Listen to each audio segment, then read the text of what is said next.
Ladies and gentlemen, he's back. And this time, he's got a mustache. Today, we're going to be talking about parenting and nutrition, health in general, the demonization, the recent demonization of protein intake, all the things health and wellness, the owner of On Target Fitness, the Marine, my friend, Alec Liberman. Thanks for having me back, buddy. You know it, dude. With that mustache that you got going on, Mustache podcast. We've been talking about this. It's been in the works. It's been in the lab. The scientists have been working on the Mustache podcast for a while now. But for a little bit, they've been trying to put it together for us. They were, they saw the mustaches, and that's the cool thing about a mustache is a lot of people think like, oh, like what is he? Is he trying to like look good for ladies? Is he trying to increase? And it's no, like it doesn't. It's for the boys. It's for the fellas. It's for the fellas. For the boys, yeah, dude. I've gotten my wife to reluctantly endorse it, though, and this is a method that I recommend for people to do. So I grew my beard out a little bit, and for context, I probably had a beard or some variation of a beard for like the last 10 years. So she's never seen me clean shaven other than one time, and it didn't go over great. And then grew the beard back, but then right before vacation, like night before we were going to leave for a trip to Banff, I left this. I connected the mustache to the sideburns like Tarzan's dad, if you remember that movie when you were a kid. And it looked really not good on me, really not even a little bit good. But I had her fully convinced. I was like, no, I'm keeping this for the vacation. It'll be fun. It'll be funny or whatever. Like, so for like a half hour, I had her fully convinced that I was committed to having all of our vacation photos feature that. And her reaction was, her eyes were like very, very open. She was like, no, I think you should. I think you should keep it. Like with about that tone. So I knew that she really did not like that. And then I was like, no, I don't like it. I'm just going to have the mustache. And then like a day went by and she's like, I actually like the mustache. Because I MK Ultra'd her with the connected thing. And she was like, that thing was so She's horribly like, bad. By comparison, with the absolutely mustache. Incredible. So with my wife, dude, and this is how I did it. So I just, like I said, I had the beard forever, and I saw saw a couple of other fellas that maybe were looking good in mustaches, and said, oh, maybe I could do this. I think it's thick enough at this point. And so I'm at the gym and I'm shaving. I shave it up and I go home, and she's like, no, like no, get that thing off your face, And I'm like, no, it's here to stay. It's here to stay for a while. And so then 2 weeks later, I'm joking around just to test the waters a little bit. And I say, hey, I think I'm going to shave my mustache off. And she says, oh my God, please, no, keep that thing. Yeah. Keep that thing. Yeah. Yeah, but she's a convert. It grows on them. It grows on them. Dude. I don't think it's a coincidence. Perhaps this is oversharing, but she has been reading some cowboy-themed romance novels. I think that helped me out. I think that did me a big solid. Dude, I wonder if there's any mustached men in my wife's sci-fi novels.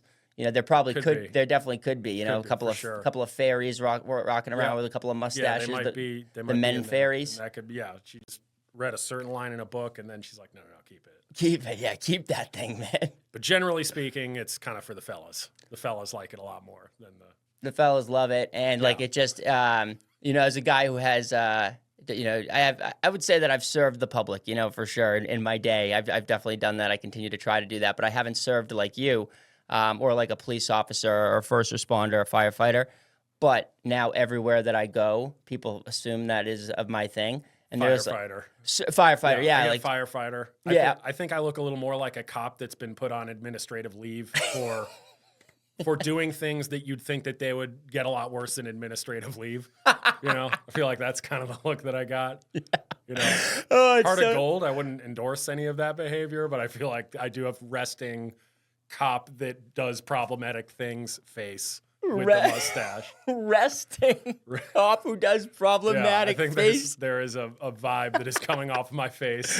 Oh, dude. With the mustache. That just wasn't the case with the beard. Oh, man. So I'm pure firefighter. Yeah, you got the firefighter look going. Yeah, that's what people have definitely said to me. Like, hey, FDNY, FDNY, sir. Thank you for your service. Thank you for your service. I look right at him. I say, you're welcome. Yeah. Yep. You're welcome. You're like, don't just thank me, buy me a drink. Yeah, all right? exactly. You know? Exactly. Buy me a drink. Well, yeah, grab me something up here. Exactly. I'm up there helping the people. Yeah. Oh, it's so good, dude. It's so good.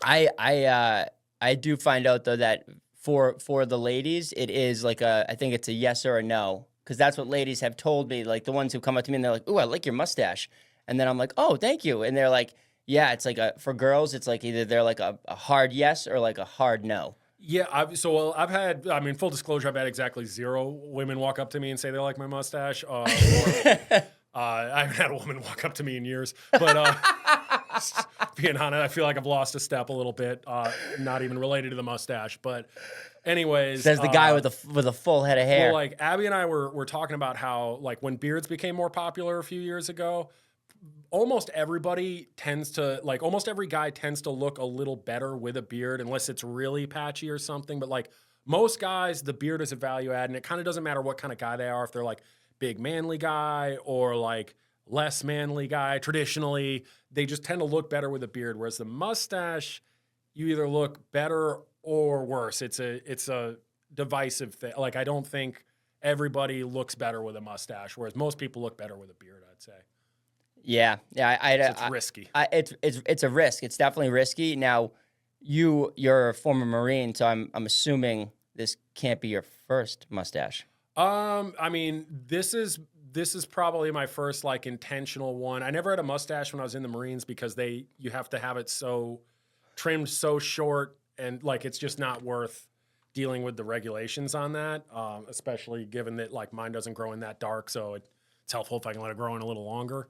So I never screwed with that when I was in the Marines, but I have had a couple incidents where, due to accidents trimming my beard, I became a person with a mustache previously, and then usually it doesn't last any longer than like, all right, once 2 or 3 weeks goes by, and now I kind of have a beard again and all that stuff. Whereas now I'm like the other thing that is nice that people don't talk about is it does feel good to shave, but I don't think for me, again, like 10 years in with facial hair, I don't really like the look of completely clean shaven for me anymore.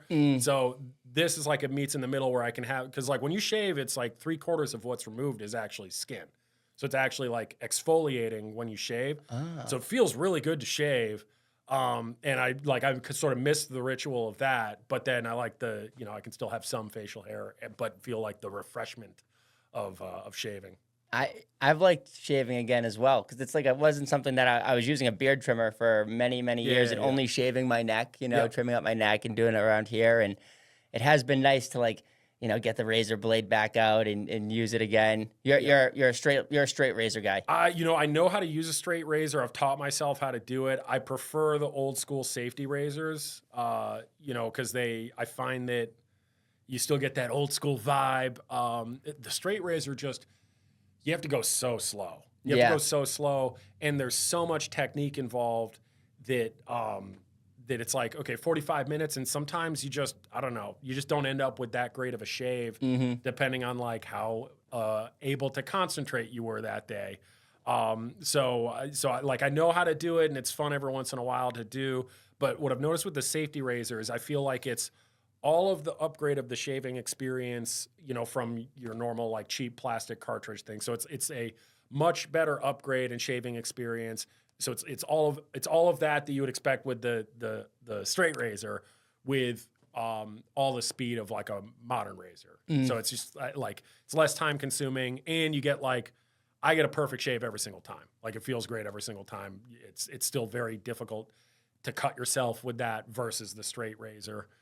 So it's just fewer variables, like the razors, that edge is always at the right angle in that safety razor. So you can cut yourself probably more easily than you could a cartridge razor, but it's just a little more doable. So I can do it in the same amount of time. Yeah, I'm gonna do that. I'm gonna do that too. I haven't used the safety razor yet. If I like when I used to use the cartridges, and I wanna. Yeah. But I use that, the barber uses the safety razor, and sometimes I'll go in for a proper barber, straight razor shave, which is awesome, like as you said, they're so trained at it, the way they hold your skin and the way they, and it's like, I could maybe mess around with that and learn it, but I'm not. I don't care. I don't necessarily care to necessarily, as much when you can use something like the safety razor. It takes some time, and then that straight razor, that's like a tough learning curve. Like the first couple times I did it, I was just bleeding so much, it was like dripping onto my chest, and it's like this is an odd hobby. Yeah, exactly. Like, right. Surely I could find something better to do in my time. Right, exactly. There's got to be something else that I could do besides just inflicting these wounds Yeah, and what am I making myself doing here? bleed. What are we doing? Oh man, it's so good. It's so good. Now, okay, so this is a good little giddy up here. So your kids, have they noticed the mustache? So hilarious. Yeah, Ada, my oldest, she notices it anytime I change my facial hair. She developed, so so she's 2 and like 4 months, 2 years, 4 months or so. Mm-hmm. You know how like at that age, they sometimes just will develop some strange fascination, like a random thing. So she had some random little book that had like, it was like one of those kinesthetic books that has like things that you can kind of touch and feel in the book or whatever. So like a soft thing. And Yeah. so it Yep. had this scratchy thing that was like a dad's face showing him shaving, and it had like almost sandpaper so that you could Yeah. like touch it and feel like the Yeah. scratchy face. Yeah. So then so there's this weird thing where for a little bit, she was like scared of that page. This was like 6 months ago, 8 months ago. She didn't like that page. We would have to like skip right past it. And then she became like fascinated by it. Like we had to skip right to that page for a while. And then she expanded in her brain the definition of scratchy face to like anything involving a beard. And then so she like became obsessed with scratchy faces, which she'd like be, and then we'd get groceries.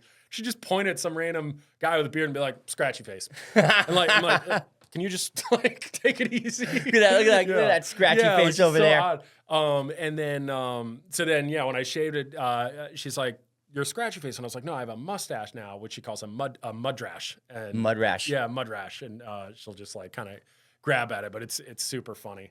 Dude, with Emmett, I started doing, because I did it and it was a thing, and I would, I'd always give him like, I'd give him kisses, and then so I started giving him mustache kisses, and so like a regular kiss, Yeah. and then a mustache kiss, I go like this with my mouth, Yeah, and I go and I give him little tickles, and dude, he loves it. He'll come home and be like, oh, daddy, mustache kisses. That's It's like, awesome. dude, it's so good. So he loves it. He loves the mustache, and they do notice. They notice the changes in you, and dude, like the next step, like, because Ada's 2 years and 4 months. Yeah, dude. So like the next like 4 months, next 4 to 6 months is like crazy. Mhm. Like what you're already going through is crazy. Like Yeah. if she's starting to conceptualize stuff. Yeah, they And learn so quickly. Dude, they learn so quickly, and they're always listening, and you don't actually know what they're like picking up. And then like 2 months later, they'll say something. You'd be like, really? Like you remembered that from me saying that 2 months ago in She the car? started speaking in like actual sentences, and it's hilarious because she won't say, you ask her if she wants something, she won't answer with a yes or no anymore. You'll be like in the car, be like, Ada, do you want to listen to the Coco soundtrack, which is her favorite movie and favorite soundtrack to listen to? She won't just say like yeah or yup or whatever. She's like, I do want to listen to the Coco soundtrack. Yeah, right. Yeah, exactly. It's super funny. It's like a full sentence answer. Yeah, and too, like, this morning he was just tricking me, but he says to me, he's like, I don't like daddy. I don't like daddy, because I was holding him and messing around, probably giving him some mustache kisses, and he was like, oh, I don't like daddy. Yeah. It's like he's always that's how he, I do like, I don't like, I do like, I don't like. But man, he's just like kids are cool. Kids are cool, and they are, I talked about it, with your partner, Ryan, on one of my most recent podcasts about how it's like the hardest thing, but like the best thing, having Dude, kids. It's so awesome. It's so awesome. And it got so undersold to our generation, I think. Yeah. I think a lot of, and I'm speaking generally anytime we're talking about generations, but, so there's lots of exceptions, but like, I feel like a lot of boomers treated their kids or used uncareful language implying that kids are like this burden and this encumbrance and this thing that takes away from your freedom. And then I know for any of us, like teenage years, there was so much pressure that like, well, you got to get into a good school.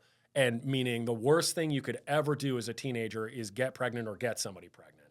You know, heaven forbid you get pregnant when you're 16 or 17. And it was always like the framing of it that I remember was, it was always like, because then you won't be able to get into a good college, which is the highest meaning of life. Yeah, right. Heaven forbid you just happen to get you're 19, you get your 18-year-old girlfriend pregnant, and oh man, okay, now I got to go be an electrician, and now you're just making $300,000 a year. Like, well, that's the thing, and like Abby has a few friends that is literally that exact scenario where you got these people that they have this beautiful family, they're now on the tail end of it, and they're still young, so they can have this whole chapter of life with each other, with the kids out of their house, and yeah, the guy's making great shitload money of money, he's no working in loans, the trades instead of no student loans, and yeah, it's just so funny. But like even beyond the weird economics that have hit our generation, where things are inverted, where the things that used to make you more, make more money now are the opposite of that. Besides that, I just like having kids is the coolest fucking thing I've ever done, and I've done some really cool stuff, and it's like there's not even a close second place on that. And I feel like it got poorly sold to our generation baseline. And then the other thing that happens, and I try not to do this, but geez, sometimes it's hard. Sometimes when we're in the thick of it, because we're like I have had worse sleep deprivation in the last 4 months than I have ever had in my life. And I've had bouts of insomnia previously in my life. I've deployed overseas previously in my life. I have been running a business that is very competitive for 10 years now. And like I've done some things that have made me lose sleep in my life. I've not had a chill 38 years on this earth. Right. And even so, I have never gone into the depths of sleep deprivation like I have in the last 4 months or so. So the folks know Alec has one baby that's Addie, that's 2 and 4 months. Yeah, and then, 2 years, 4 months, and then Rue, my youngest, is about 8 months. Yeah, so he's in the thick of it. She hit a sleep regression at the 4-month mark that just like didn't stop. It was like like Ada would have a sleep regression that's like a week. Rue's was like a month. So we were talking about the 4-month sleep regression. I'm like, this fucking baby's 5 months old. What are we talking about now? Like, what is this now? So anyways, the point being, like, I feel like the other way that our generation gets undersold the parenting experience is when you're in it, we kind of get in war story mode. And if you're outside of that, you're like, man, that sounds awful. Like you're not getting any sleep and you got puked on and, like whatever other trial or tribulation we're talking about. And it's like, no, you don't understand. I'm talking about something that's so awesome that despite all of that, it's still the best thing I've ever done, bar none. And I like sometimes, when I have sort of peers or, no direct close friends right now, but like peers of ours, other millennials that are kind of thinking about having kids, they're like, I don't know, maybe I don't want to. I hope that they're not making a mistake that they regret later, because you can't have kids for forever. And it's sometimes I'll meet people that it's like, man, you would be such an awesome parent. And everyone's missing out by you not having that kid. And yeah, it's obviously going to be tough. And it's not exactly a decision you can reverse, like I'm kind of in it now. If I weren't happy about it, I'd be, it's going to be a long 18 years, I guess. So it's not like it's a decision I think you should make flippantly or whatever. But I can't help but feel like most of the people I encounter our age that are on the fence, in my head, I'm like, you should just fucking do it. You're going to have such a good time. You're going to be so glad you did. I think the scenario where people later in life are like, fuck, I wish I didn't have kids is very uncommon. And I think the scenario where people later in life are like, fuck, I wish I did have kids is very common. Yeah. Yeah. I mean, I even see it with some of my friends who at 33 and 34 were saying like, I'm not going to do the kids thing. And now they're 37, 38. And they're like, oh yeah, they're now like, oh, I want to do this. I got to do this. Cause they were traveling, having a ton of fun, doing all the stuff that you can do when you don't have kids, which you can do with kids too. But they, and then they kind of did that for a while, and then they're like, oh, I want something more. I want a little bit more, and dude, like, I always like knew I would be a great dad, just like 'cause I was like, not I knew I'd be a great dad, but I just knew I knew I'd be locked into it when it happened. I knew that I would care about the thing so much, whatever baby came out so much that I would figure it out and become a dad. I didn't know if I was ready for it, but I was older. I was like 30, 31, whatever, 32, 33 maybe, whatever.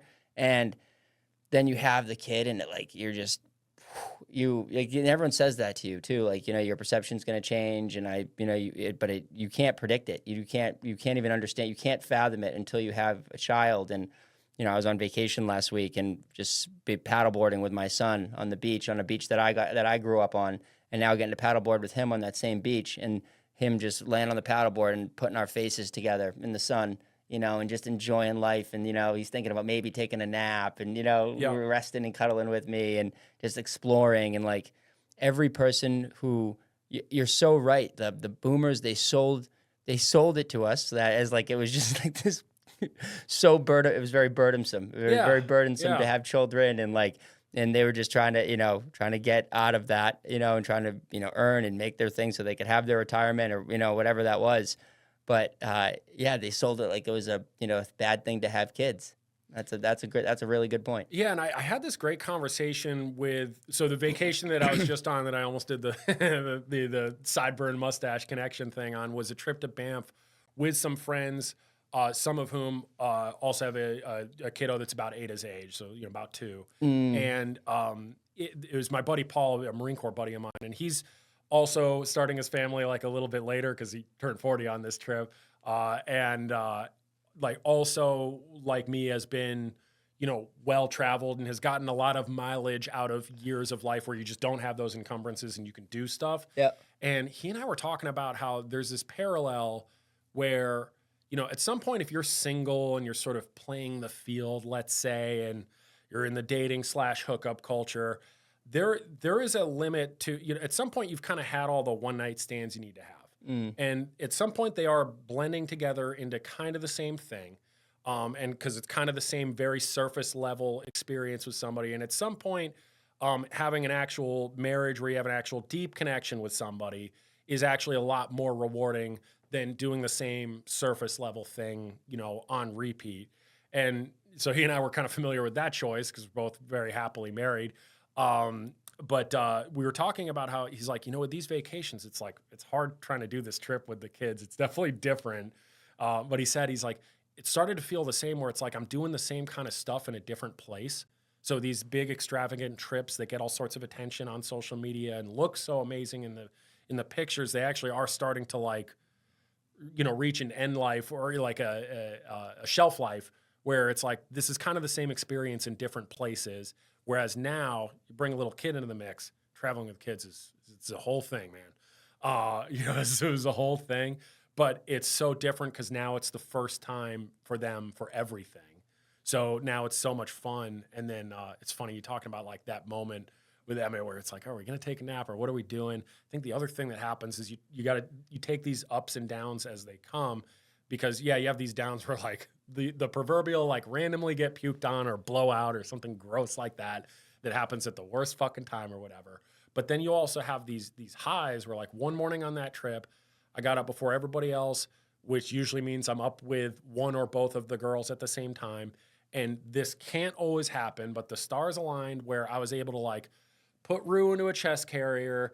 Ada was in a reasonably good mood and was reasonably cooperative. So I was able to like wrangle her, give her a little bit of food, make some coffee, and then at some point saunter out to this little back deck with a blanket so that I'm sitting on this outdoor couch that's really comfortable. It's nice and chilly, but she's got a blanket, and it had like this beautiful view of the mountains in Banff. So I'm sitting here drinking this cup of nice hot coffee in this crisp cold air, looking at beautiful mountains, and Ada's just kind of like cuddling with me, and we're chilling.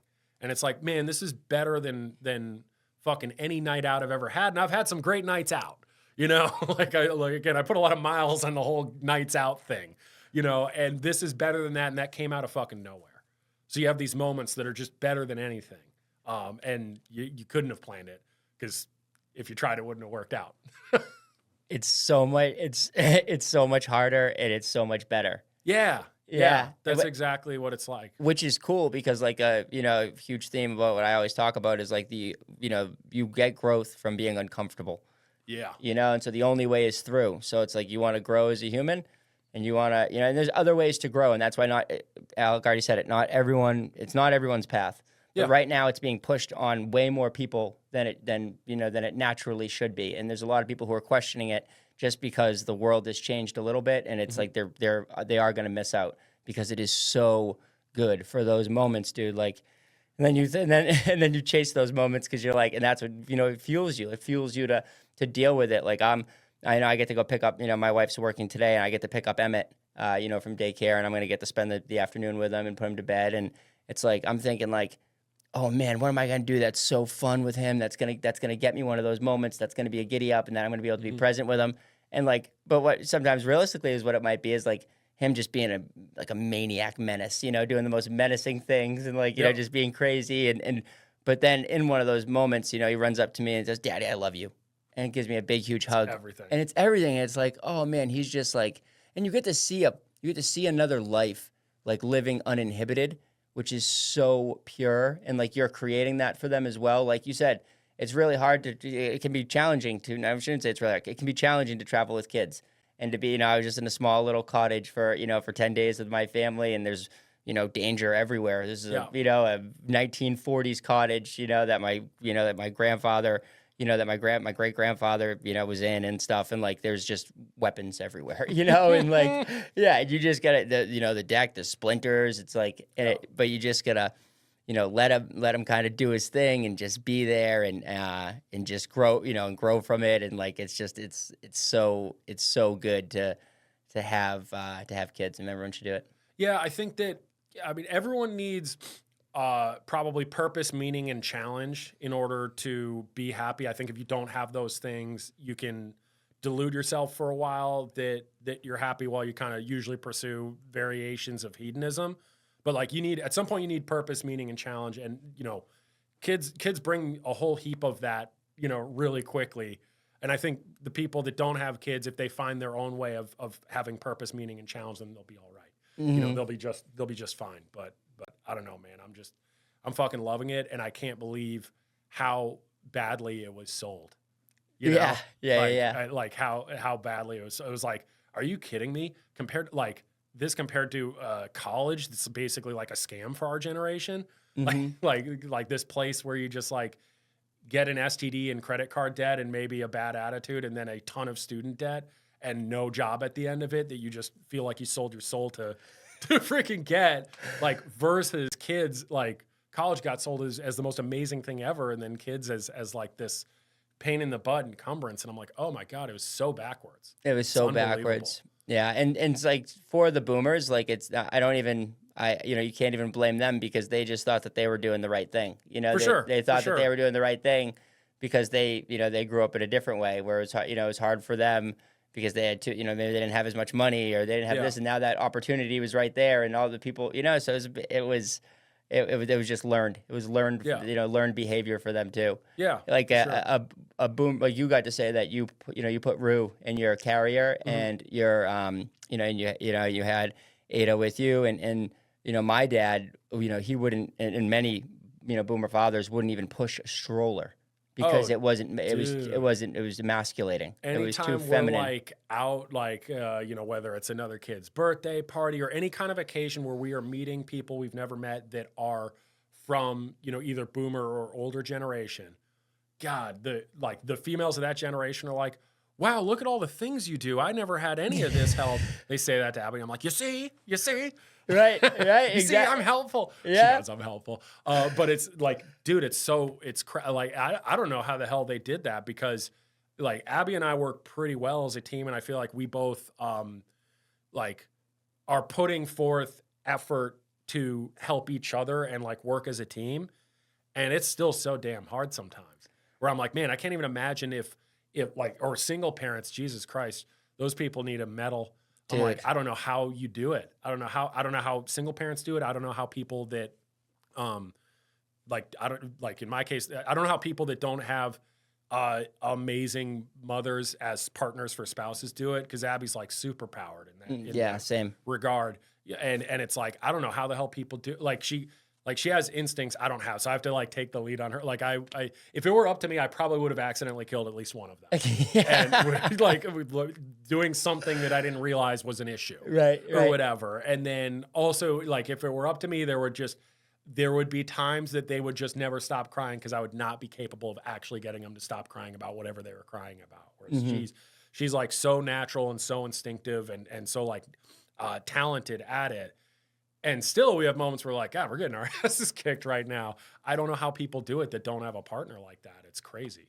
Yeah, Crazy. yeah, dude, I'm so grateful, for my partner and Kayla. She's amazing because she does that. She just has that intuitive bit. That's just like Yeah. maybe I have a little bit of it, sometimes, but I'm just like I'm programmed differently. So she just taps into it, and then I can follow her lead, and that's easy. And the thing though, dude, is like our dads, they didn't ever get that experience, right? So imagine missing out on that experience. Imagine missing out. I was thinking about that when I was holding my son. I was like, oh shit, man, my poor father. He likely never got to hold one of his boys like this and get to put their faces together and just smile and just be on a paddleboard and just be calm and relaxed. And they got robbed of that and we got robbed of it as well. And it's cool that we can see that and we can give that to our children. And it's, in the end of the day, it's no one's fault. I know, one of my brothers, he hates the boomers. He's always like, and I try to say, yeah, I know what you're saying. They're a fun villain, They're a fun villain, right? They're a fun villain. They own most of the assets, but yeah, dude, I'm so grateful to have an awesome partner who helps in it. Cause and to think about what my mother, had from one of five, it's like one of and so you think about it, it's like, oh, dude, I'm alive, so it's like as much as I can be, I have this trauma, I have that, whatever, this was fucked up, my mom was an alcoholic, struggled with a lot of stuff, but it's like, get over it, get over it, dude. She fucking raised 5 humans, 5 humans, and she did the best that she could with what she was given, and now raising, 1 kid and soon to be 2, it's like raising 1 is crazy, raising 2 is wild, and so I can't imagine, doing it. It's, it's incredible. Cannabis products are becoming more popular every day.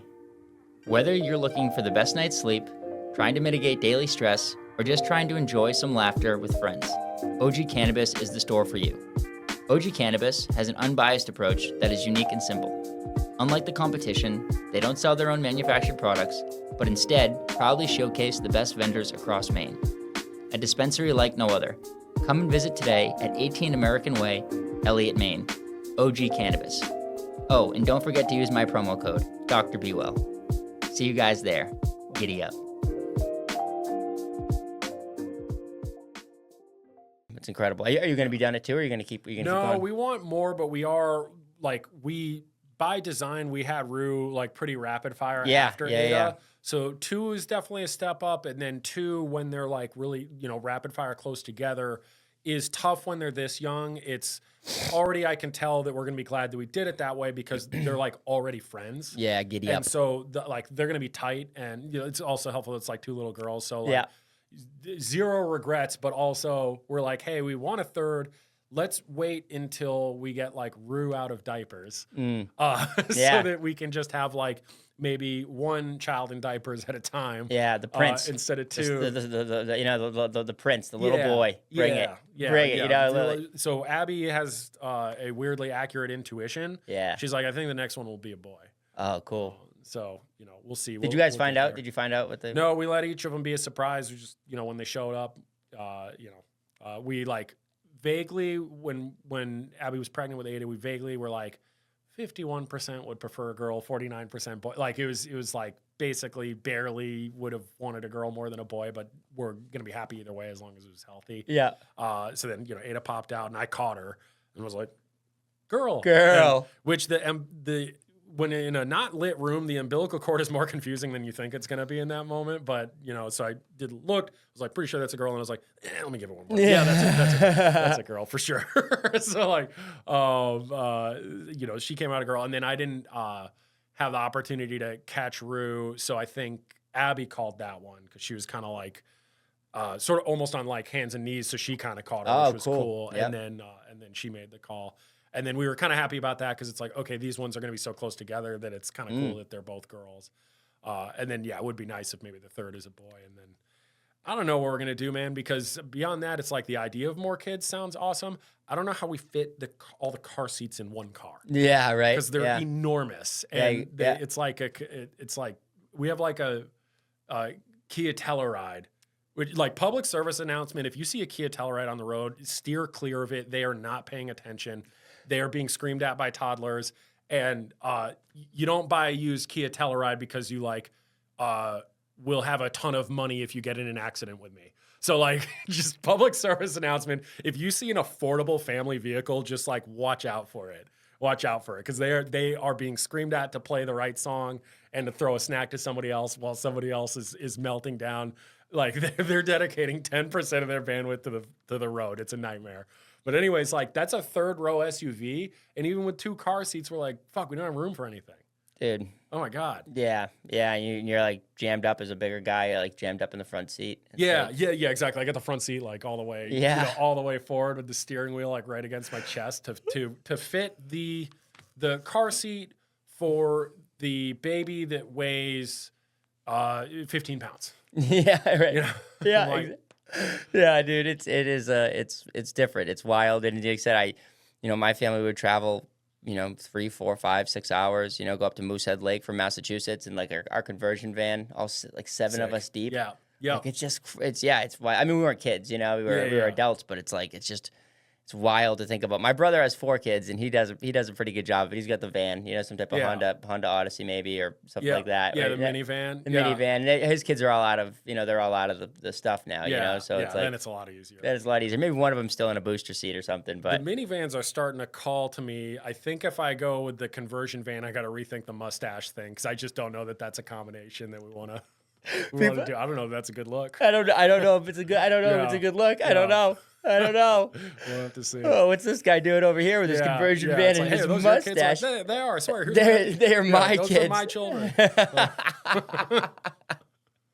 Can't you see the mustache? Yeah. Man, yeah. And so it's wonderful. And so like some of the I do want to ask you, because it's like one thing for me that I've had to navigate, and like I've been super grateful to your program, at On Target, because it's helped me stay focused and like I go there at a set time. I know I have to bake it into my schedule. I have to be there to lift and work out. But it's like, since I've had the kid, my lifting and working out in my gym life is definitely, you'd have to change it a little bit. You have to alter it. And I'm curious what that's been like for you, doing that. Yeah, so this has been, especially the step up to 2, this has been a really cool chapter of my personal fitness story, because most of my fitness career, been training for about 15 years now, and then we'll celebrate 10 years at On Target Fitness this spring, because that's sort of like when we did our grand opening party and forever ago. But it was about this time of year that I incorporated and was like signing a lease and doing that stuff. So technically it's about 10 years in business for that business. So through most of my career, I have trained people 40 plus, 50 plus, mostly parents, but they're either parents of older kids or recent empty nesters. And so I've worked with a lot of people.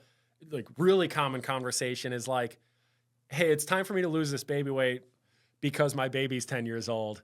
And so I've been able to learn a lot of really valuable lessons from really awesome clients, seeing the work that they're doing, undoing, getting off track, and seeing how disciplined they are, which was a sign to me of like, oh, it's very easy to get pulled off track when you have little kids, because look how disciplined these people are right now. And they just spent 8 years not working out at all. So I think like the adversity of having little kids, I was coming into it having a lot of respect for, just because I've built my career helping people that they might call themselves undisciplined, but they actually demonstrate a high degree of discipline, when they have a good plan. So I had a lot of humility for that. And I also felt like, I mean, geez, I've got to do it right. Otherwise, like, what kind of tribute is that to all these people that have paid my bills over the years? Right. It's like, what, did I not listen to one word they said? Right. So like I had to do good with it. And then with Rue, it was also a little different for me, because with Rue, Abby was at home. With Ada, Abby went back to work. And then with Ada, I had like my severe back issue stuff going on. So that was a whole separate ball of wax. So at the beginning of this year, Rue was born at the beginning of the year. And I started the year basically finally being back to 100% in terms of my physical ability to train. But time-wise, I now had 2 gyms, so 2 businesses to run. and I needed to work a little harder at those two businesses so that we could afford Abby being at home so she could be with the girls. And then, oh, by the way, like your spouse being at home, that's not some panacea where all of a sudden every dish is done for you and the kids are just handled and you can just focus on work. That's actually not really the deal at all. So, you know, basically any waking hour that any hour that I'm not either sleeping or working on something is in some way, shape, or form like family time / like backing Abby up because one person can't just run an entire household without help, right? So it's just like doing whatever I need to do to like assist her. So like setting the table for me, it was like, okay, I'm ready to come back to training, but my life is way more stressful, way more chaotic. And then the other thing that was different with the second is Ada was a good sleeper, pretty much always.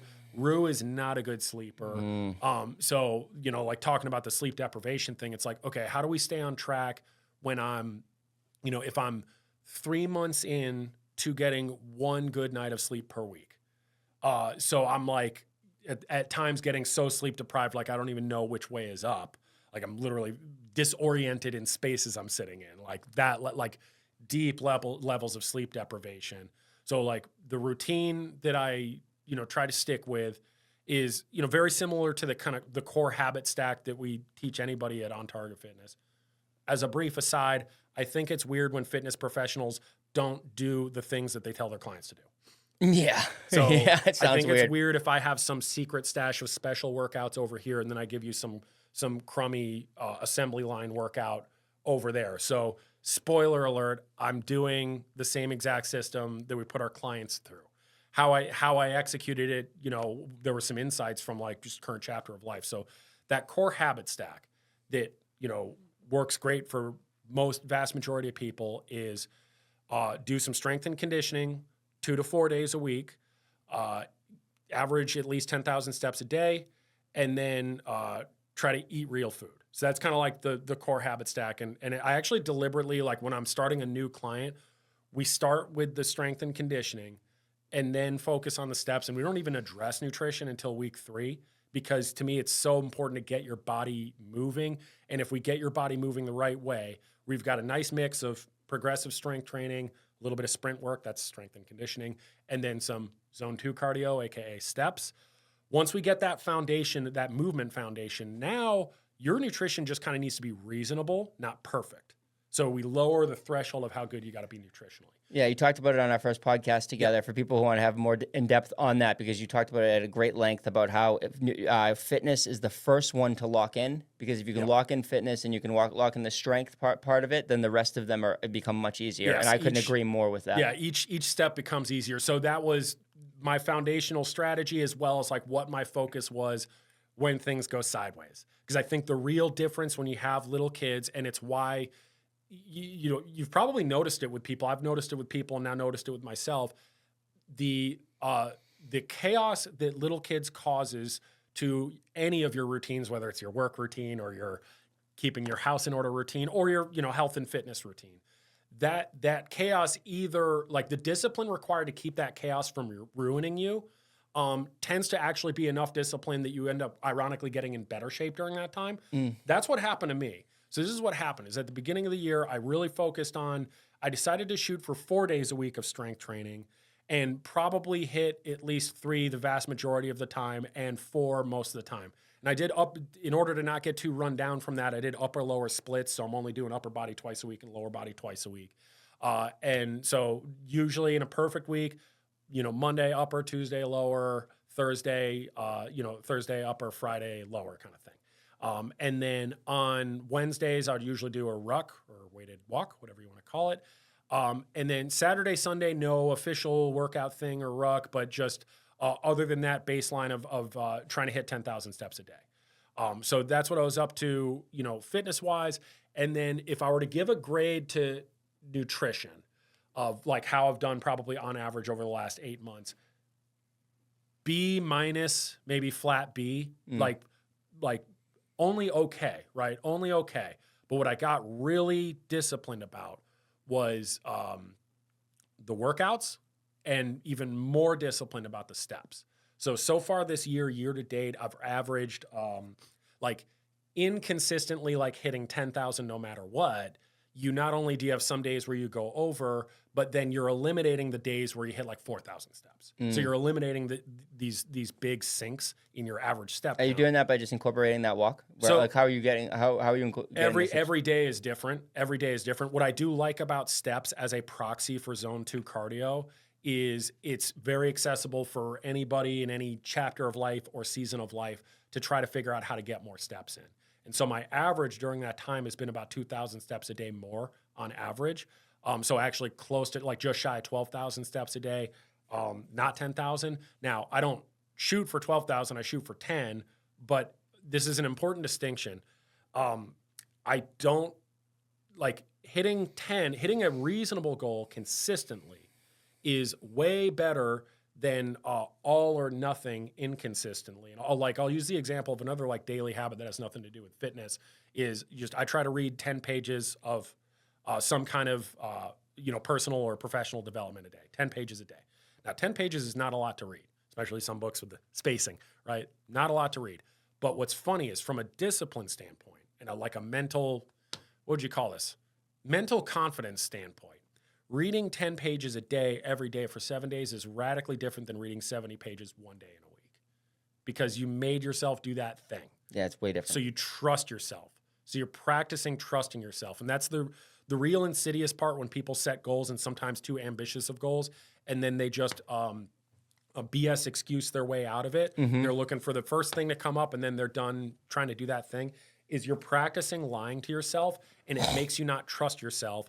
And then you say shit like, oh, I'm undisciplined or whatever. But then you look at other aspects of your life and it's like, clearly you're disciplined. You know what I mean? I mean, it's funny. Like people call themselves undisciplined all the time. And then I look at things that they're doing. It's like, you might be undisciplined in one area or you might have practiced not following through enough times that now you don't trust yourself. But that's different than being undisciplined. So anyways, I got really militant with the steps where like, I mean, even there were some days where it's like, okay, kids are down, quick pickup of the house. Like I got one of those walking treadmills. Oh yeah. For my house and at the gym. So each of my offices, walking treadmill. There were some evenings where it's like, man, I'm only at 10,000 steps. It's towards the end of the day. I want to go to bed. I got to walk for 20 minutes so I can get this done. And it had to do, like in those instances, it had more to do with like, I got to practice keeping a promise to myself. That's what this is about. It's not even about the steps. But physically what that did, when you factor in like, let's call it B+ strength training, A+ steps or zone 2 cardio, and then B- nutrition over the course, I'm a little overdue to do another in-body to like have more precise numbers. I was kind of sick last week, so I didn't want to do one because I knew that would skew the results. But over the course of that time, I've gained about 5 pounds of muscle while leaning out. So while lowering body fat percentage. So again, that's where like you have a choice when you have adversity. It's an inflection point. It can either make you better or it can knock you off track. It's very unlikely that whatever you will do to just stay even if that's your goal, you're probably going to actually have some gains from that because you're going to learn stuff about yourself. You're going to figure out like, oh, I can get on my phone less. And now all of a sudden I have time to do my workouts, even though I'm very busy, so I can decide what I do and don't have time for. And I got to say like social media and Netflix are basically barely ever make the cut. Social stuff is tough because like how long have we been trying to hang out and do another sauna session at my house? Like it's so hard to fucking schedule because like every weekend gets booked out or whatever. So like social stuff is a challenge. That's a thing that gets cut in a way that sometimes I wish wouldn't get cut or whatever. But for the most part, I feel like Abby and I have just gotten sharper at like what's actually important. And for me, like setting a good example for my clients, for my staff, and for my kids is way more important than scrolling on fucking Instagram while I claim I'm too busy to do the things that are important to me. So that's kind of like the way I've navigated the whole like little kids staying in shape thing where it's like mostly, and with the workouts, focus on showing up. Focus on showing up. Being present. If you're tired, just go anyways and do it. The whole skipping a workout because you're tired, if that was my rule, and people should be careful about making rules that you're guaranteeing your failure. Like, big one is like the proverbial, like, anytime you get busy, like, let's say if things come up at work, I'm going to decide that I'm too busy to work out. And it's like, okay, but does anybody have a job where things don't come up? Because I don't think anybody does. Right. So you're literally planning to fail with that rule set. Or like in my case, I know my sleep's going to get fucked with. So if my rule is I'm too tired to work out, my rule is I'm not going to work out during this season of life.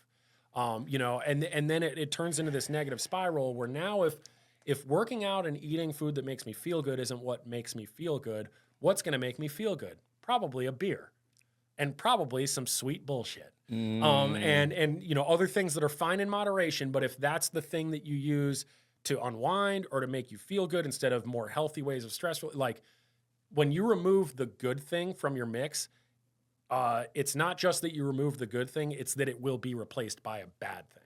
So it's a double whammy. So yeah, like that's been my kind of like my focus for what I've stayed on. So like going back to the showing up to the workout thing, don't have rules that like just show the fuck up. If you're really tired, work out tired. That's fine. 80% effort. I actually I fucked up and embarrassed myself in front of the Kingston clients a few weeks ago because I was I dropped a weight on myself because I had underestimated how tired and not focused I was that day. So like I went for an extra couple reps that I just shouldn't have gone for and fucking embarrassed myself.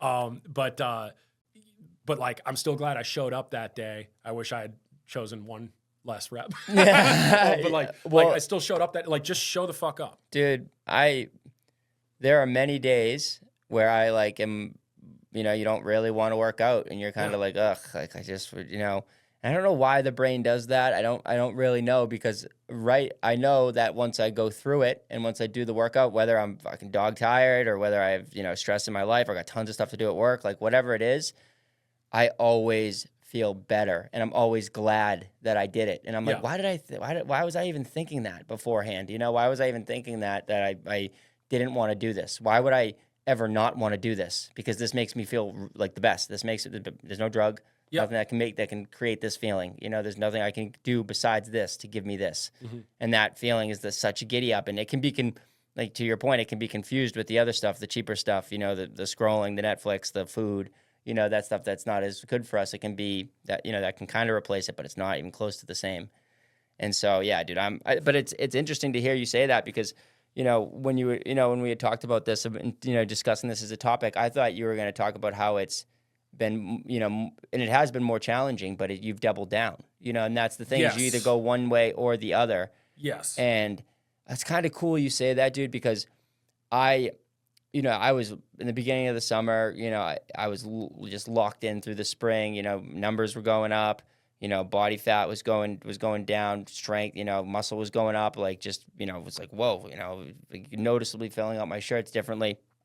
And then I went on a vacation, with my wife's family, and I think that kind of sent me off course a little bit with the food, and two, you're not working out as much. And so then just like, I kind of just allowed myself and kind of just said, hey, we're all right. We're going to, we're going to crush the fried fish. We're going to have some fries and some malt vinegar. And we're just going to have, it's going to be all right here for a little bit. But with saying that, it was like, okay, but then I know I have this kid coming in December and I even said it today. Like I said it today when I was walking into your gym, like we're locking back in. We're locking back in because I do want to go towards that where it's like, I'm just so focused and regimented and working out so that I can continue to do it and that I push towards it and that it's the thing that doesn't get lost. Yeah. And I continue to push through it. And cause dude, it's like for me to continue to be healthy, like I got to do this stuff, I got to continue. I got to keep this shit up. Yeah. And I do think it is a really different approach that young fathers and young mothers need to take mentally. Cause I think for the fellas, we got to be a little bit hard on ourselves and kind of focus on where can I be more disciplined? Where am I letting kind of vice and other weakness creep in a way that's making me not show up fully? Like where, so we can and probably should be a little bit hard on ourselves. Whereas I think for young mothers, it's actually more grace is more like you need to figure out ways to give yourself grace. Because like for Abby, so Abby has done so well since Rue was born. She's a fucking lower body fat percentage than me. She drives me nuts. But what she's done is she had to take a different approach and she had to find what worked for her. For the workouts, probably lifting 3 days a week. Now, she had to go to the Y because she had to go somewhere with childcare. And she and I have had endless conversations about like, geez, is there any way we could figure out like some kind of childcare / mommy and me workout solution in my gyms? And it's just not feasible to do. I mean, not least of which is like, as you know, we're 10 to 20 years younger than the average client at On Target That's what Fitness. I was just gonna say. So there aren't that many of us that have the need. I know the need is like out there in the community, and I'd love to provide that solution, and it's just not. Maybe that'll be the third feasible. gym. Right? Maybe like I'm just maybe saying it's not in your model right now. Yeah, you it's know, really, you'd have to it's switch. really not in my model. It would have to be a completely different model, and I think even so, it's really tough. I interact with a lot of gym owners and a lot of the fitness industry, going to different conferences and stuff. Going to another one next weekend, and I have not met one gym owner that has ever done childcare that has said anything besides just don't do it. It's just really hard. So you've never met someone who's been able to successfully pull it off. It's really hard to run. Yeah, it's really hard to run. So anyways, like she needed to find a childcare solution in the YMCA. It's like, okay, cool. That's something that's subsidized by a town so that they can affordably do a thing that maybe there's not quite the market for or whatever. So perfect. So she can drop the kids off at the childcare there, lift 3 days a week. I don't know that she's all that focused on steps. And then she is like a machine nutritionally. And by that, I mean like her eyeball is like a food scale. Like she's one of those people that can just eyeball like the exact macros and the exact calorie breakdown of anything just by looking at it. I mean, I think it's because over the years, in different periods of time, she has used a food scale so much that she's just kind of like calibrated, and she's able to do nutrition that way without being obsessive about it, you know, which is honestly like why I've fallen out of love with food scale and calorie counting for the majority of my clients, is because most people aren't going to do it accurately. And then there's a not insignificant subset of people that whether they do it accurately or inaccurately, it is going to cause them to be obsessive in an unhealthy way. Yeah. If you're a hobbyist or if you're an elite athlete, go chase it. Yeah. If not, that's then a great way to put it. Yeah. But so anyways, Abby is kind of probably like the hobbyist side of things. And she's like, she's also just extremely disciplined, where like, she will just decide, I'm going to eat a certain number of calories and a certain number of macros, and she will just do it. She's like a computer, you know, whereas like the rest of us mortals, there's like a compliance element. Yeah. With her, there is no compliance element. She just needs to make the plan. And then she will execute it. So she was probably A+ nutrition, B+ lifting. And then I don't really know on steps, probably like B on steps, something like that. And, you know, back to pre-baby weight. And, you know, she's leaning out. She's actually leaner than what she was kind of like between kids or whatever. So she found her solution. Abby? She's 33. Yeah. 33. Okay. Yep.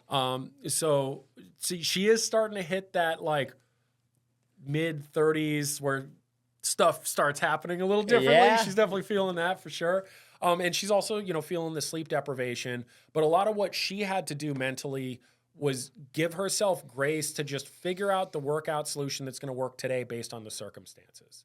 And so sometimes that was like a workout at home, which usually is not a great solution or a great workout. Like that's like, oh, cool, I'm going to do a 10-minute ab routine while the girls are asleep, running around kind of situation. Yeah. Like, or it's something else. But like, I mean, I even had to do that today. And I think for both mothers and fathers, what you have to do is it becomes your oh man, my plan went to shit. What's the next best thing I can do right now? Muscle. You have to develop that. And then when that gets stronger, you end up getting in way better shape because you're using it way more often. So like this morning around 3 a.m, Rue started making so much freaking noise that I was like, all right, I'm probably like up for the day. And then, but I went downstairs, fell asleep for a little bit, but by 4 she was up, and Abby just needed me to take her so she could get a couple hours of sleep because she was in the hurt locker. And it's like, sometimes like she just needs that extra hour and then she'll actually be a functional adult or whatever. So I was like, okay, I'll take Rue. And then Rue's kind of being fussy. So Rue was in that tough spot where it's like, okay, I know you're tired and I know you want to go to sleep, but you're not gonna right now. So I was like, all right, let me put you in the carrier and I'm going to go for a ruck. And that's probably going to end up being my workout for the day because I can already tell I'm going to be late getting out the door because this morning has already been blown up. But right now, she's not going to let me sit anyways. So it's not like I can like sit and read or whatever. Like this is not going to be a chill time. She's going to be fussy right now. If I put her in the chest carrier, she'll be fussy outside of the house. So now the house can be quiet. so that Abby can sleep and hopefully Ada can keep sleeping. Let me introduce you to Elevate, a premium functional mushroom company focused on supporting your highest potential. They offer a range of powerful supplements crafted from the finest medicinal fungi designed to naturally enhance your well-being. Elevate carries everything from mushroom tinctures, capsules, and teas to their delicious mushroom-infused coffees. All of their products are made with USA-grown mushrooms and contain only wild medicinal mushrooms, no psychoactive compounds. I personally use their Focus Tincture every day and love their chai tea blend. It's my go-to for a calming yet energizing boost. Elevate's products support mental clarity, immunity, and overall vitality. They ship nationwide, so whether you're new to functional mushrooms or already a fan, Elevate has something for you. Check them out at shopelevatemushrooms.com, where you will find a detailed description of each product and experience the difference for yourself.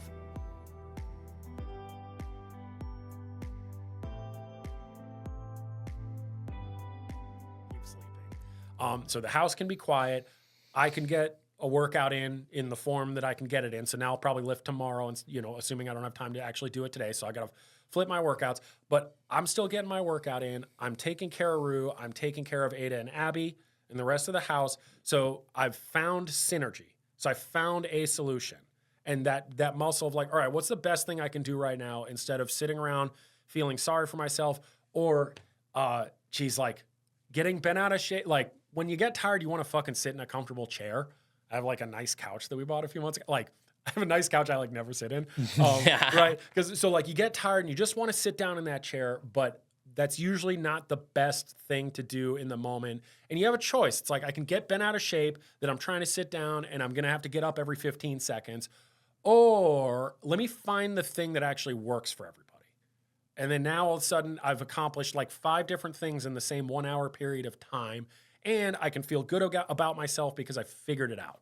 I think that's what it takes fitness in this season of life is it's just the figure it out and adjust. Like, yeah, make a plan, have a plan, but also like don't be attached to that plan. It's going to go to shit at least half the time, if not more. So you're better off, the make a plan skill is one skill, but what's the next best thing I can do right now, even though my plan went to shit skill is way more vital.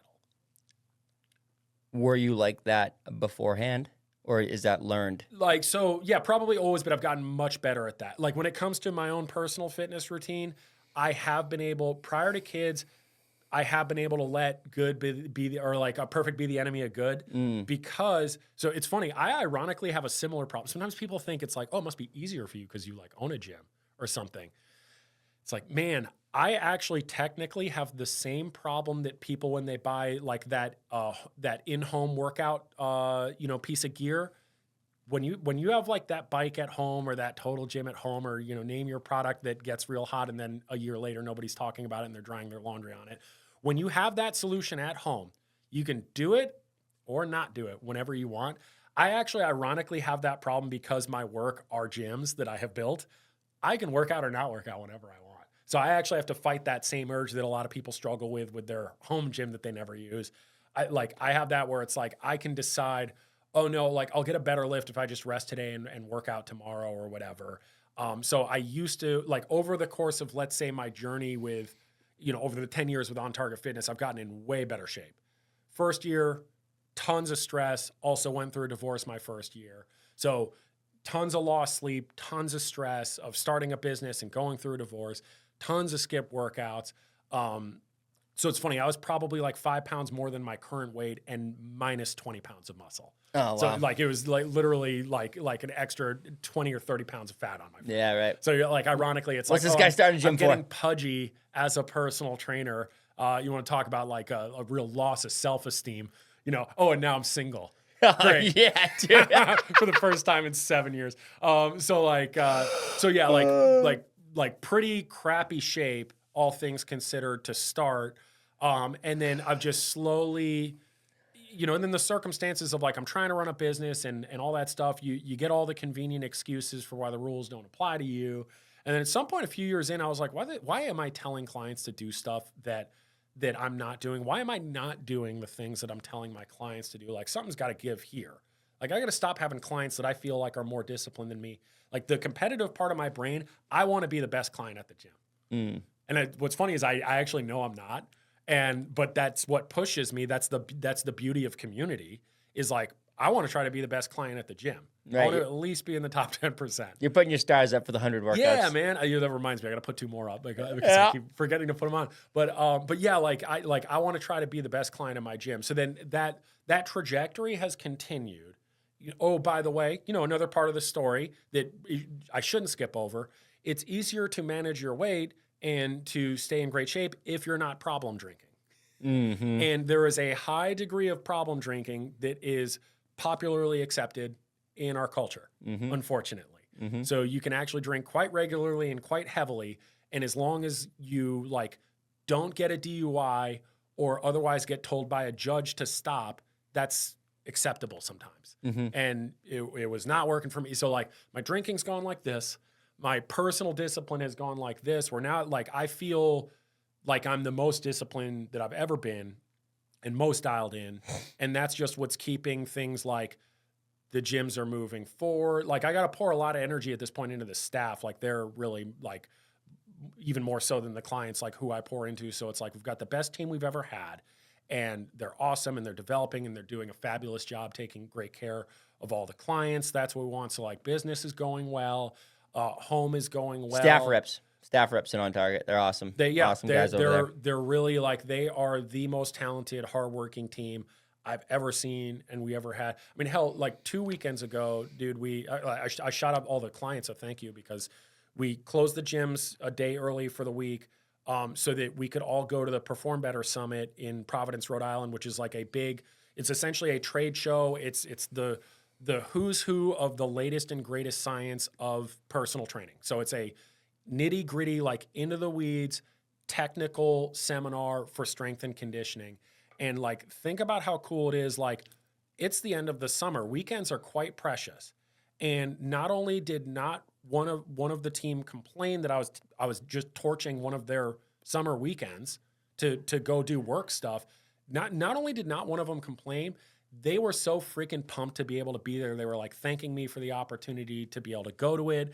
And they're writing down all these notes, and we're feverishly talking over meals about what stuff we learned and how we could incorporate that. And it's I love working with them because I never want to stop finding a better way to do stuff. I'm really proud of how far we've come as a business, and I'm really proud of the results that we're getting for our clients. We're never done building a better mousetrap, and they all have the same exact attitude, and it's so cool to see. Yeah, it is. It's amazing, man. You guys have you have a great culture over there.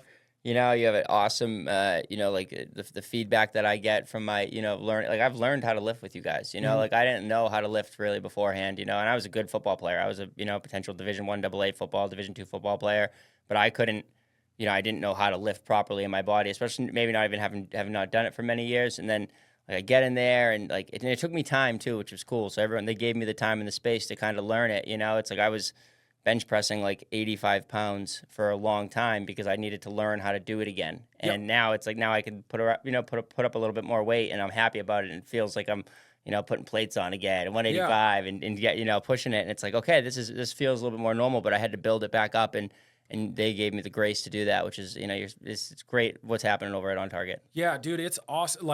I think the word is out. Everybody knows how vital strength training is. At this point, it's not a thing I have to explain to anybody anymore. But what is and isn't strength training is a part of the conversation, as well as how to do it. And I think what a lot of people miss is it's a skill. It's a skill that nobody is born learning, and it's a skill that is perishable. So you have to keep going with it, and it's a skill that is much more easily acquired in a setting with some supervision and with some peers, because then you can see what other people are up to and learn from them too, and a little bit of that friendly competition. But yeah, it's massively powerful. It's so cool to see. It's why what I do is so awesome. I work very hard, and there's certainly a stress component to it. Competition is crazy, and it's a grind because you're also essentially I'm in a way selling personal responsibility in a culture that doesn't value personal responsibility or fitness quite like I wish it would. So we're a little bit it's we're underdogs, and it's everybody in the gym is choosing to be a little bit countercultural, Yeah, so dude. that's where it can be, stressful and challenging, because it's oh my gosh, can I help enough people make good decisions that like all the bills are paid, like and everybody's paid. But it's so cool what you see day in, day out, that development. Like I've never seen somebody get stronger and have it end there. I've never seen it not be beneficial in other aspects of their life. Yeah, right. Yeah, exactly. It's just the way that I carry myself now, it's like the way I carry my body, and it's just like I think it has to do with me also being physically stronger, which I attribute it to. I don't know if it's probably there's likely multiple things that are contributing to it, but the strength, like just the way I hold my body, I feel strong. My chest feels strong. I feel like if I needed to push something or move something, I could physically do it, and I would be able to do it. And that was also another thing that really kind of was undersold to our generation, was like the need and the benefit for it to be, when you thought about like strength training, you just thought about like, the Mr. Universe, those type of guys, that you bought, intense bodybuilding. Yeah, And it's very bodybuilding heavy. I mean, that's how the industry got its start. Mm-hmm. So that's part of why. But yeah, it's so much beyond. I mean, don't get me wrong. I like that now with that muscle that I built since January, I'm in XL shirts and like filling them out. Like, that's fun for me as a closeted bro. Bro, that's what I'm saying. That's what I'm saying. Exactly. So like that's all, part of it. But like you can want to have have your body look a certain way without wanting to do a bodybuilding show. I'll never do a bodybuilding show. I hate bodybuilding.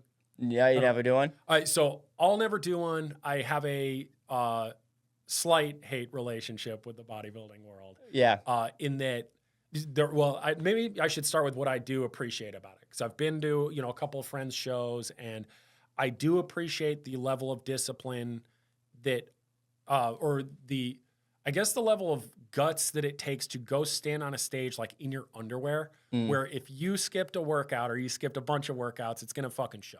Mm-hmm. So like you are proving that you chose to stick to a process in a way that kind of can't be faked. So I have an appreciation for that. I can't help but kind of appreciate when you see the masters divisions where you see guys in their 60s up there flexing. Then it's like guys in their 20s, it's like, yeah, whatever. It's not that hard to be in shape in your 20s. But like you see guys in their 60s flexing. I can't help but think that's kind of cool. All that said, the current state of the bodybuilding community this was probably always the case, but it's really deviated from anything having to do with health. So it's a lot of people making themselves incredibly unhealthy, whether they actually are going on steroids or not. They're making themselves incredibly unhealthy in order to kind of look healthy. So that's a thing. There's also this weird undercurrent. It's like its own subculture is really what it is.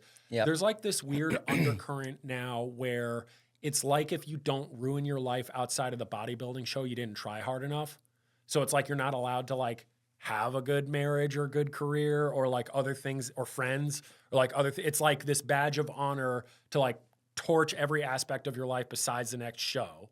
So that's kind of weird because that lends itself to really self-destructive behavior. Connection's the reason that we're on the earth. Yeah, yeah. And then, the complete lack of, and the third thing that pops into my mind that drives me nuts, and then maybe I have a fourth after that. But the third thing that drives me nuts is they are not addressing the amount of body image issues and food addiction issues and obsessive eating issues that are caused by that.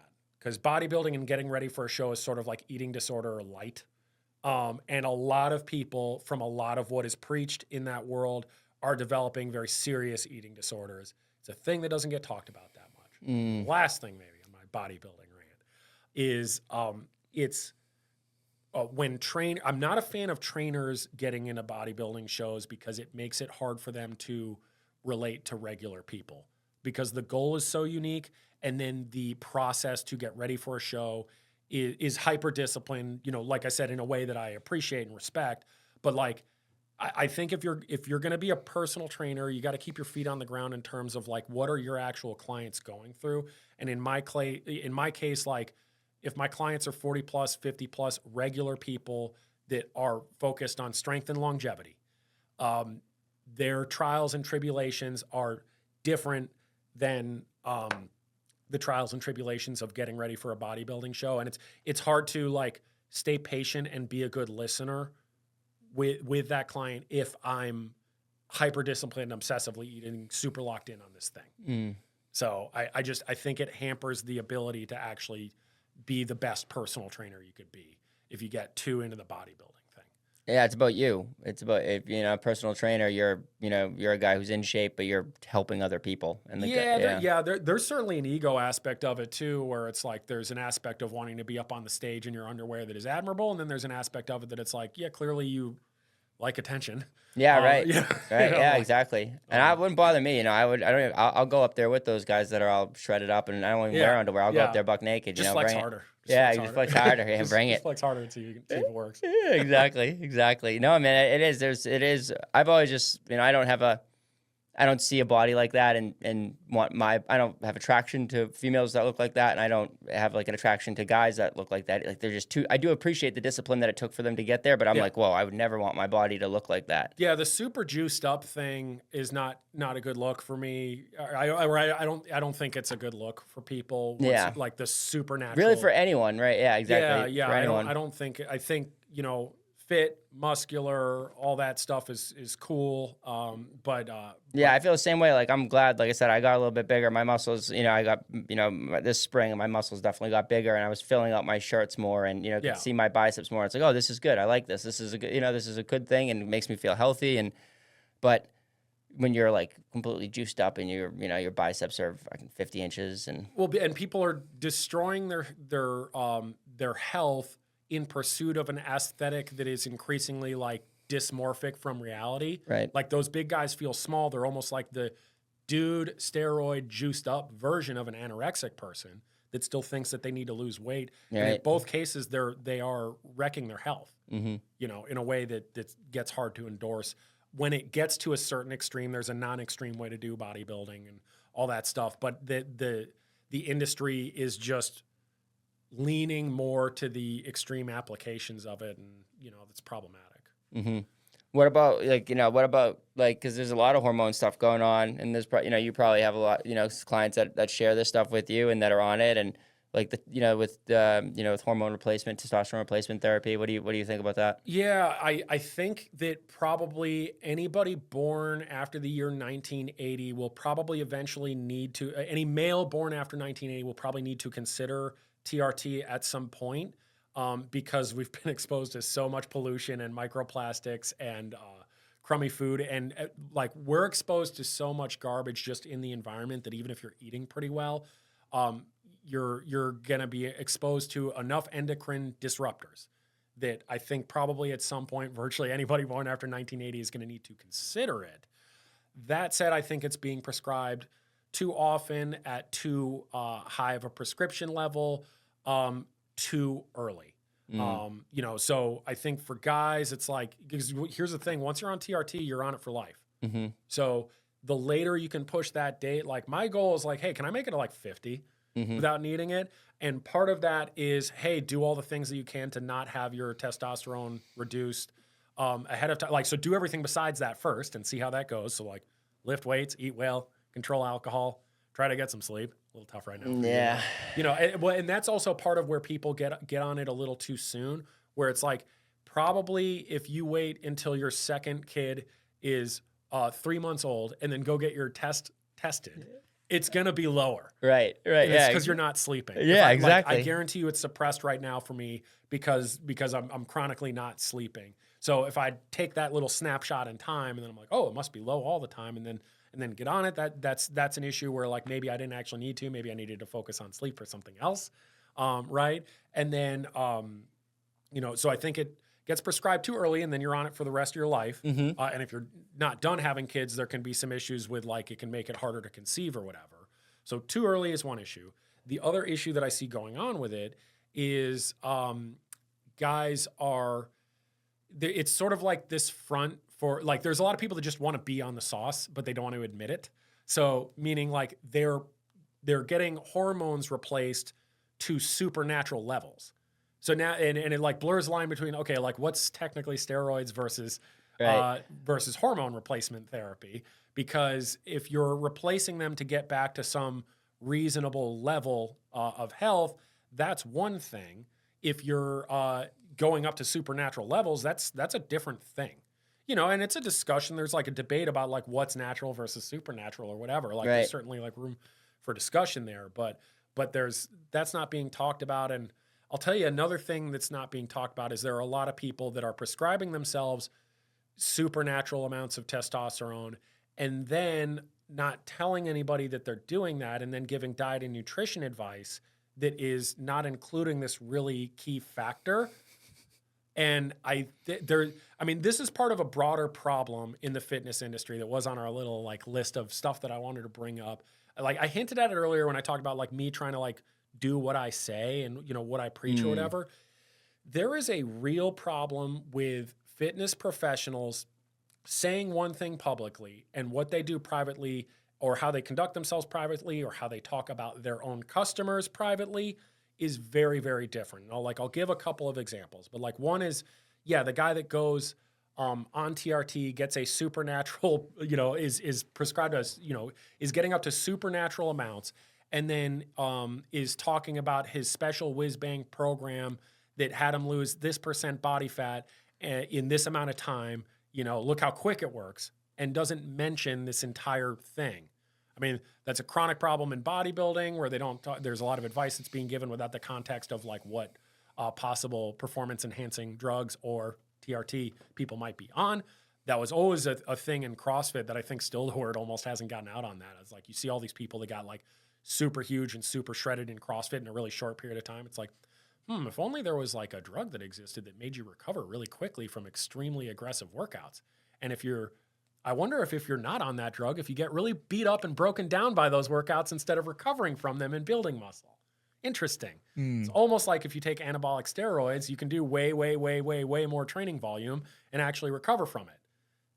Not a thing that gets talked about that often with the transparency that it should need. Right. And then this other recent example of like what people say versus how they conduct themselves popped across my little world or whatever, because so as a gym owner, like we hire personal training jobs, and if you're doing well as we are, you get a lot of applications because I try to make this the case. Like I think working for me is a much better opportunity than what you're going to get from virtually any other gym in the area, any other fitness industry thing in the area, as well as like I think it's going to be a much better opportunity than trying to be an online personal trainer or whatever. So like you see a lot of applications, and what's funny is sometimes you see these like flagrantly discordant applications from people that have one presence online, that then you look at their resume and you look at what they're looking to get out of this job and why they want it, and it's like, oh, dude, you're like completely fake.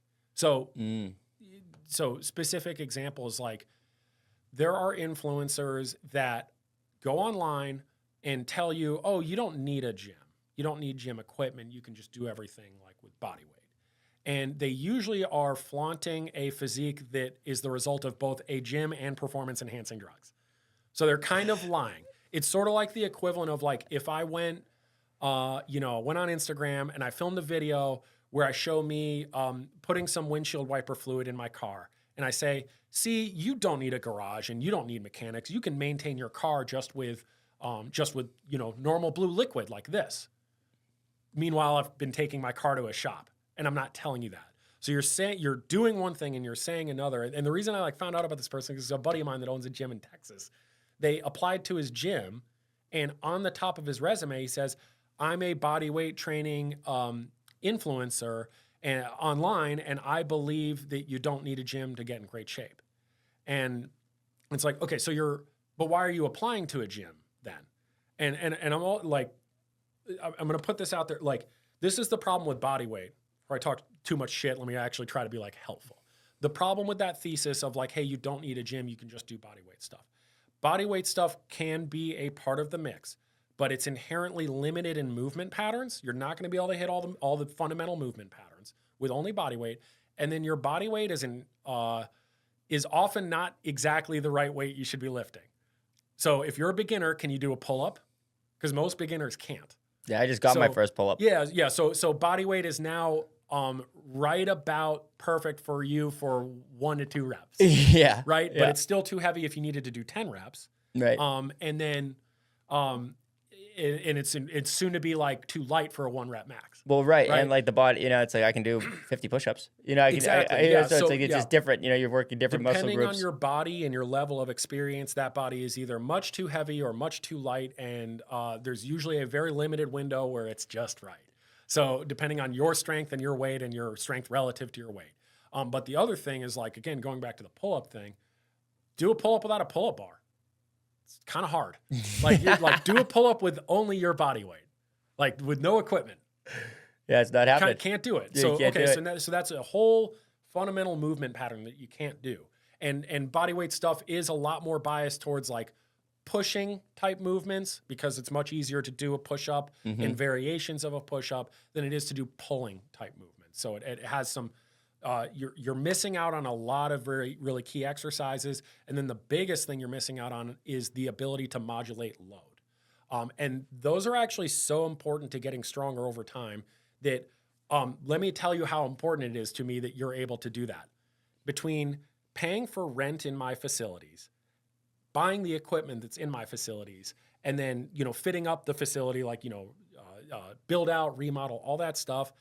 Over the last 10 years, I've spent $1.5 million making it so that you can progressively train through all movement patterns. I can assure you, if that wasn't necessary, I would have loved to have skipped that. I would have loved to not spend that kind of money if I thought that bodyweight workouts were just as good. Dude, it's ditto on like the online workouts. And I think you can get some half decent canned programs online and then go to a facility and then like do those canned programs. You're not going to get the supervision, and the canned programs may or may not be a good fit for you and may or may not remain a good fit over time. But like, there's something there for sure. Like, that's a solution for people that I think is reasonable. But like, when we had to do online training during COVID, I told everybody, I was like, hey, this is going to suck compared to what we normally do. And there's a huge case study for my clients of like, guys, this is why I'm not an online trainer. Don't get me wrong. I would love to be one. I would love for that to actually be a viable solution, because the amount of expenses that I would not have if I really thought that was a solution, but like it just long-term, it has issues that I would rather be a long-term solution for people. I'd rather actually get you progressively stronger and actually have what I say align with what I have you do, and what I preach align with the experience that you actually get.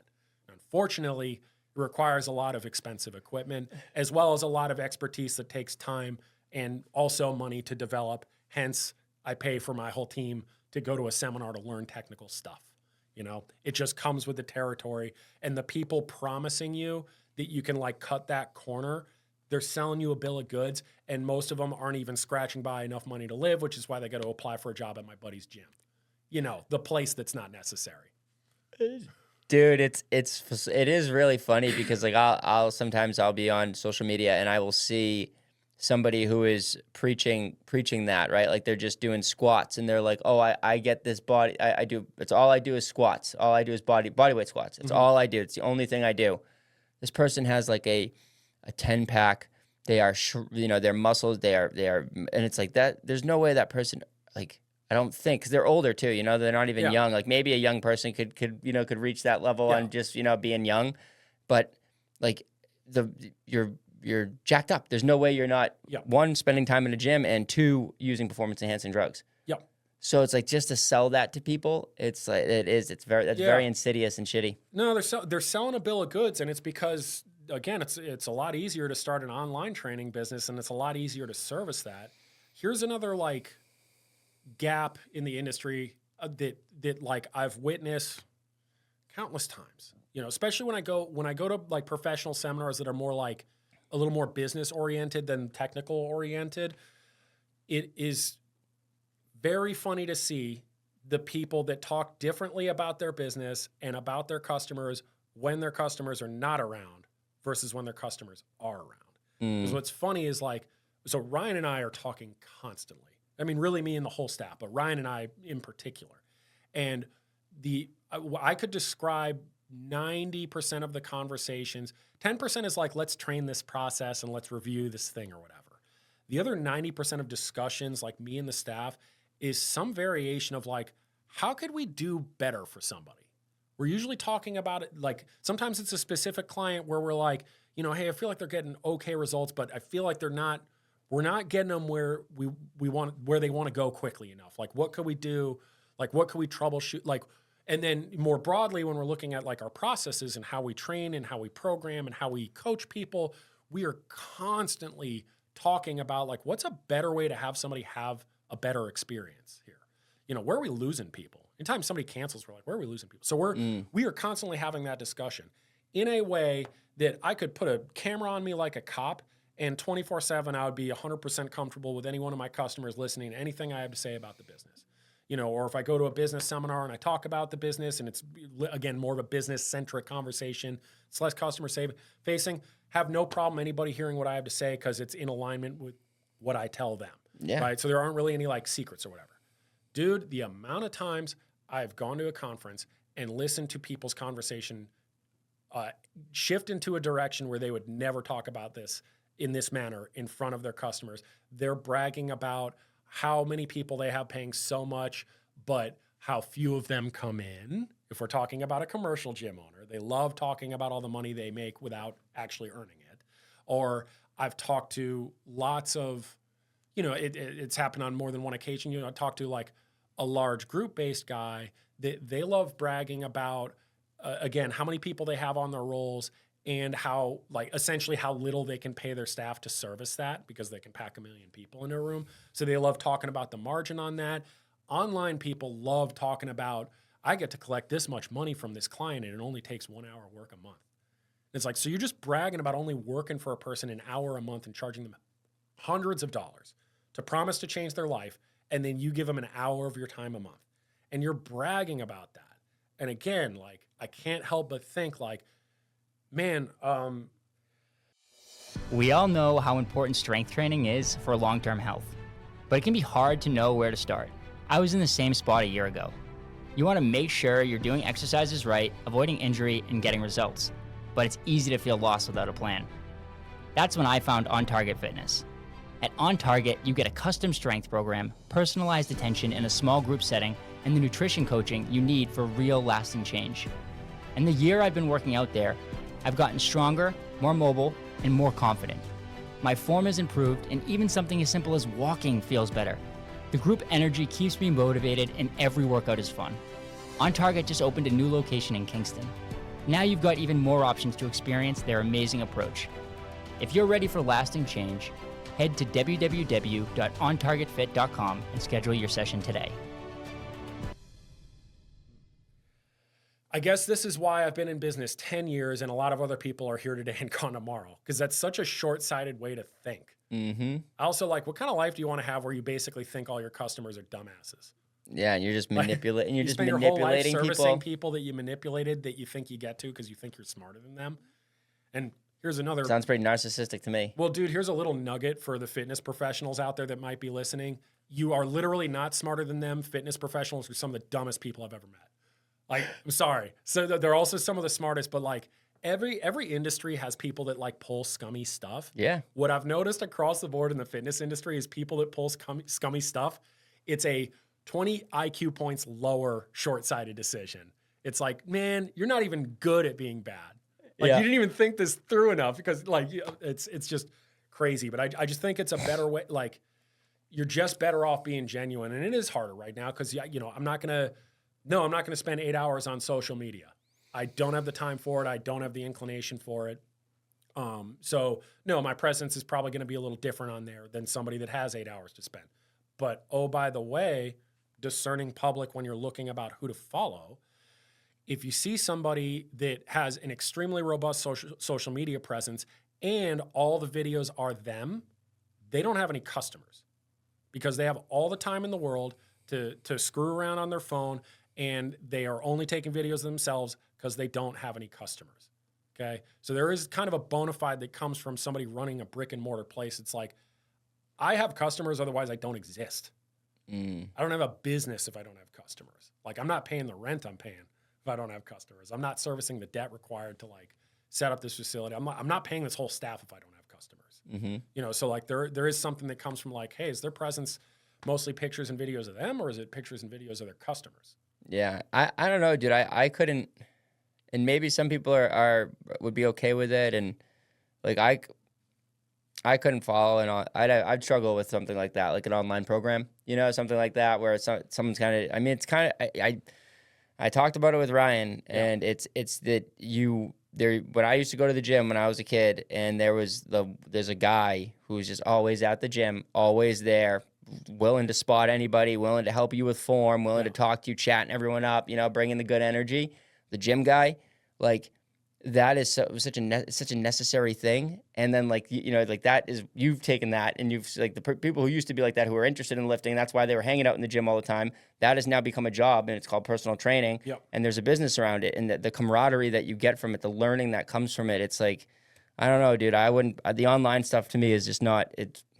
If it's all, we talked about adaptation earlier. So if you got to adapt, in that time, sure. But like getting with people and getting with somebody, a little supervision it's hard to beat that. It's better. It's certainly better than nothing. I sometimes think about, like, I play around this little thought exercise in my head of like, if I weren't doing what I'm doing, and then, didn't have the gyms or the professional experience that I have, if I was just, let's say I got out of the Marine Corps and I didn't get into the fitness industry, did something else.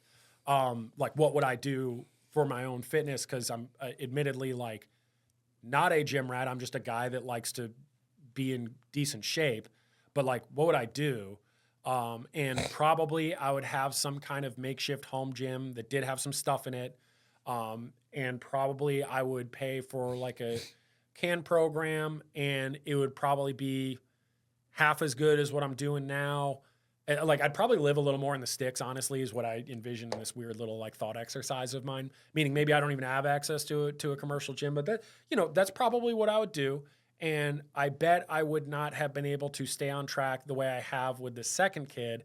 So I bet I'd be starting to get fat right about now, like right about now in my life. I probably would have held up okay, like through the kid thing, but I don't think I would have been able to push through in the same way, like with the community that we have and just the program design that we have and all that. I don't think I would have made it, but yeah, I like, generally speaking, I think social media can be a great resource. I'm not one of those people that's like, bro, don't listen to anybody on social media. It's like, I'm on there, kind of. And like, and the other reason I say generally it's a decent resource is over the last 15 years, people have gotten a lot smarter than they used to be. So I think generally good stuff is getting through.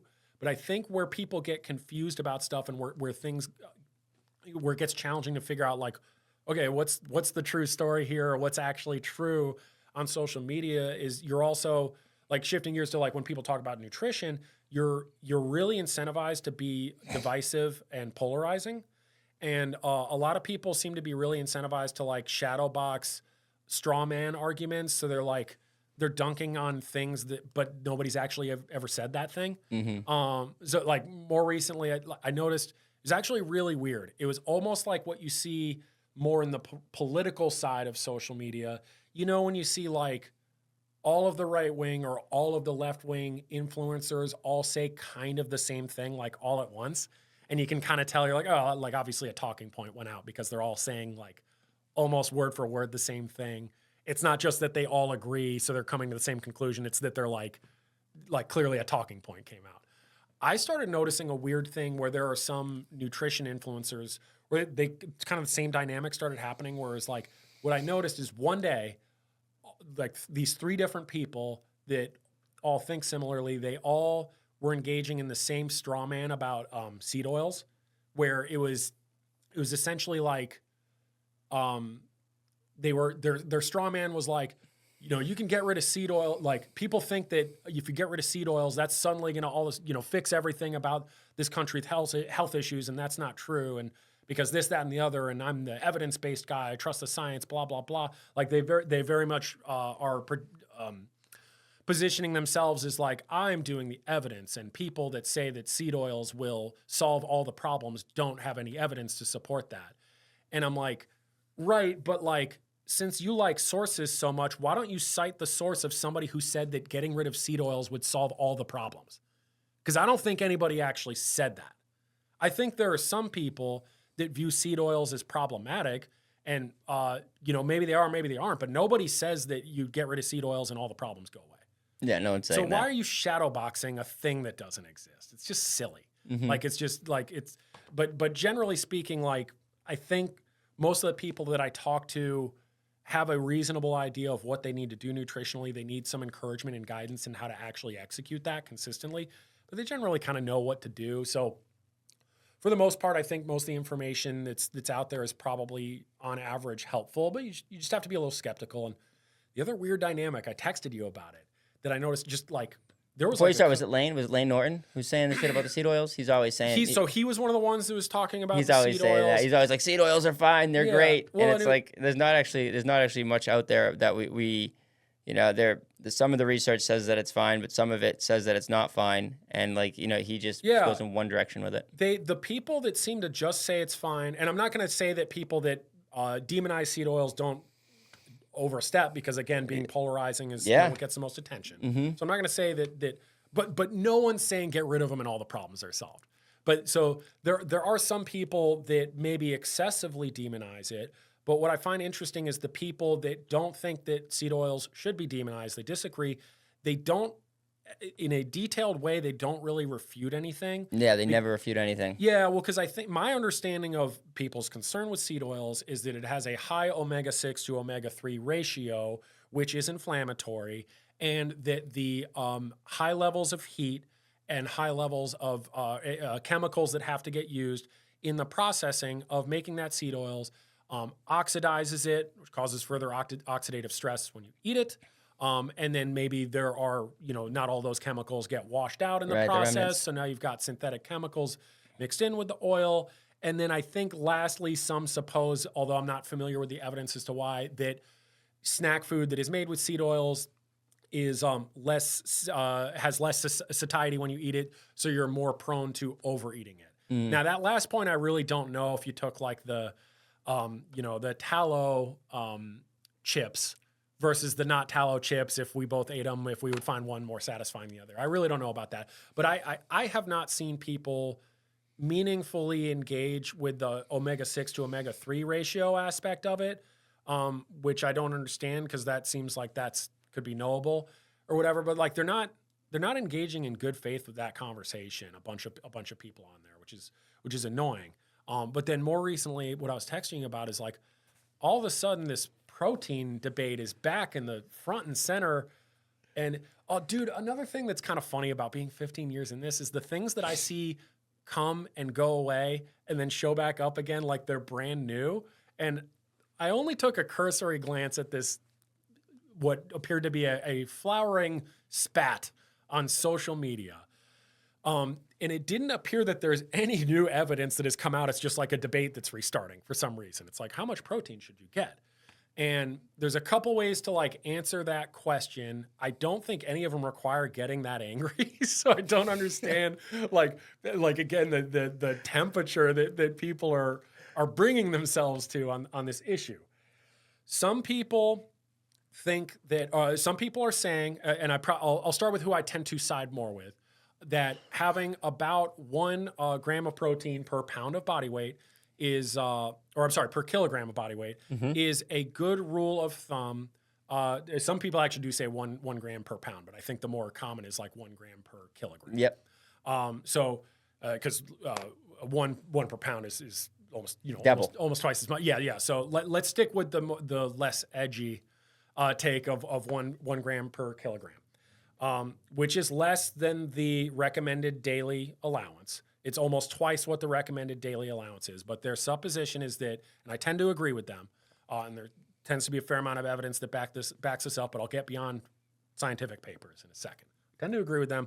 Have 1 gram of protein per kilogram of body weight, and that's going to be better for you than having about half of that in terms of being able to build and maintain lean muscle mass, which is incredibly important for your longevity and for your short-term ability to do stuff, and your medium-term ability to maintain a healthy body composition, and then your long-term ability to be healthy. Not die. And to both not die and not need somebody else to wipe your butt and help you on and off the toilet before you're dead. Yeah. So that maintaining that lean muscle mass, vitally important.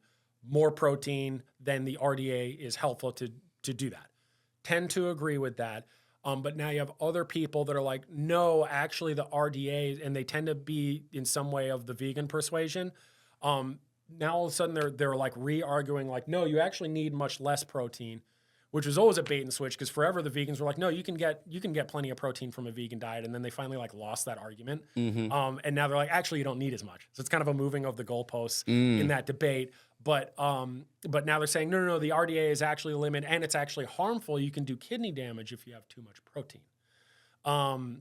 Which that was the one where I was like, to my knowledge, that has been pretty thoroughly debunked, because any study that people cite purporting that, it's a very old study or small handful of studies that have not been replicated and have been fairly thoroughly debunked that having too much protein, or the amounts that we're talking about is harmful to your kidneys. So I was like, oh, did like a new study come out where maybe that is the case? And I was like, nope, same body of evidence, just people are like repeating that claim again for some reason.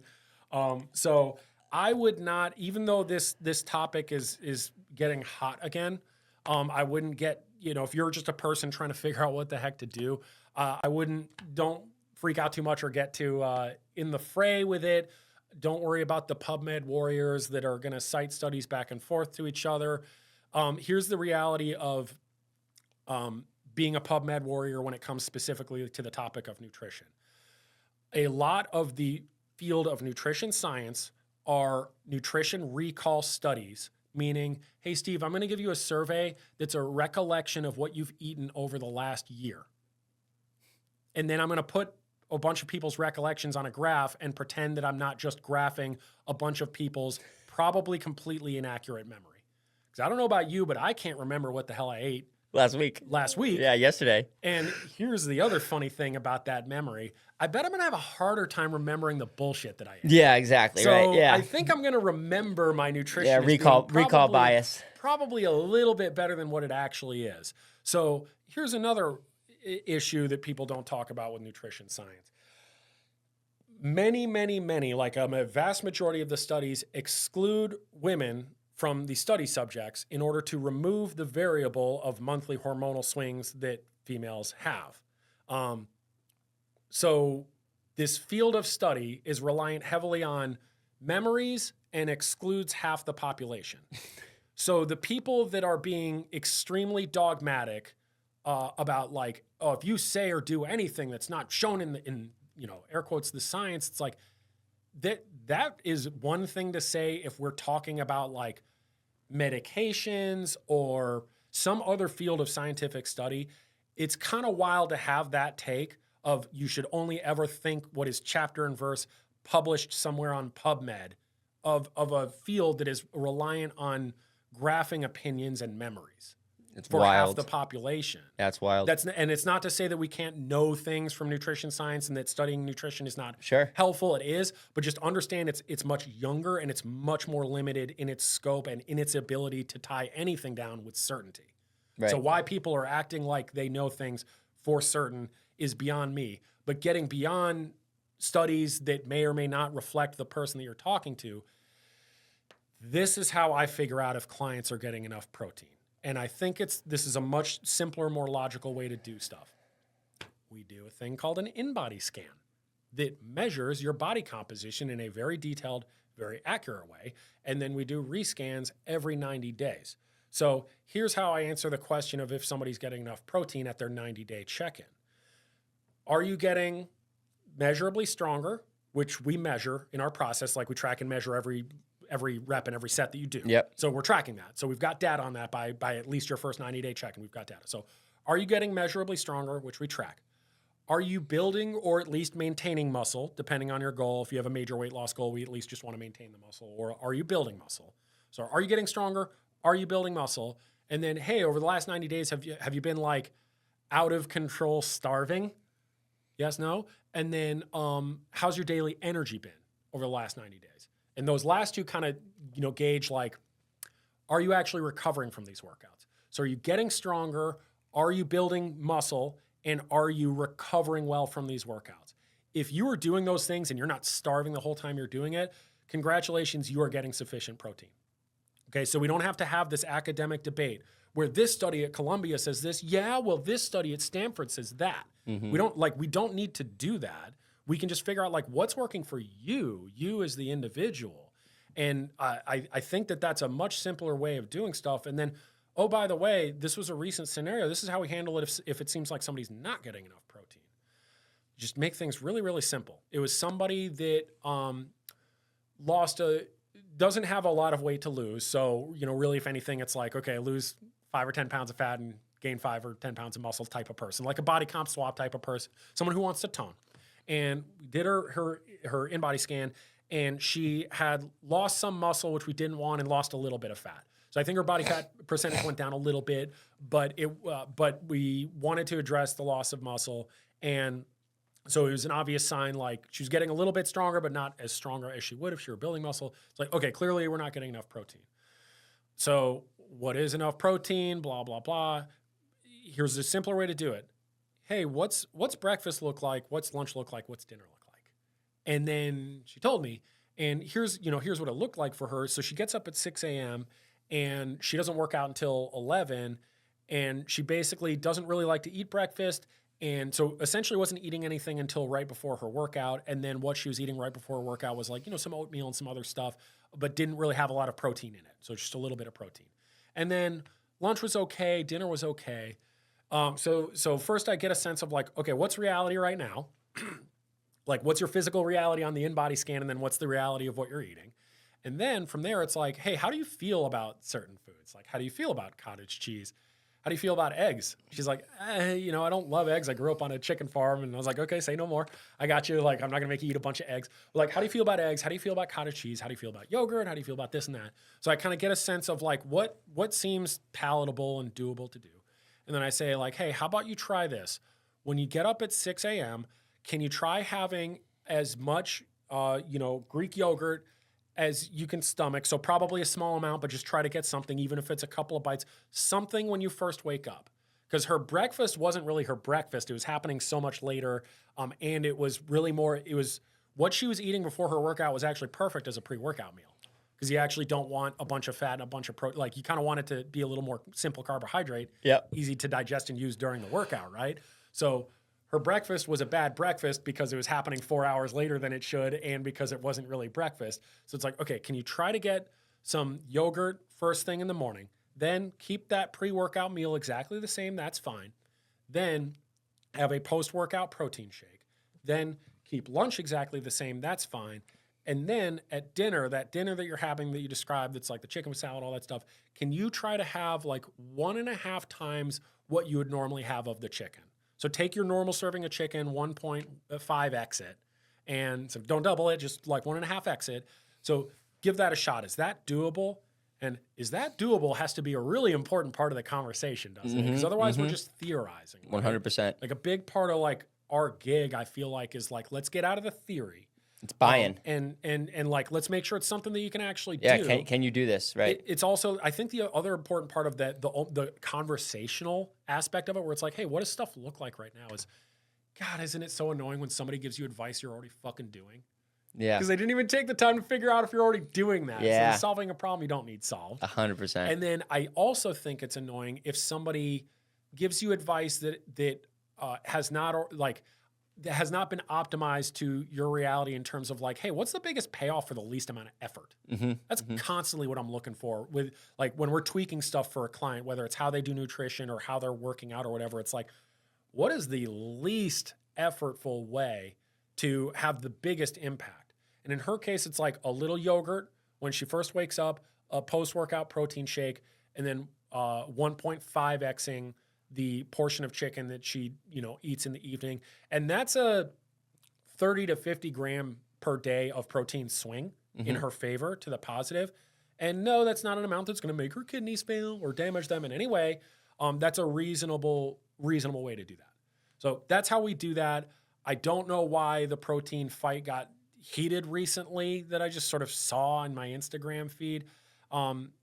Trying to give the devil its due. Some people were criticizing the advent of all of these protein added junk foods. Yeah. It's popcorn that has protein added to it or whatever.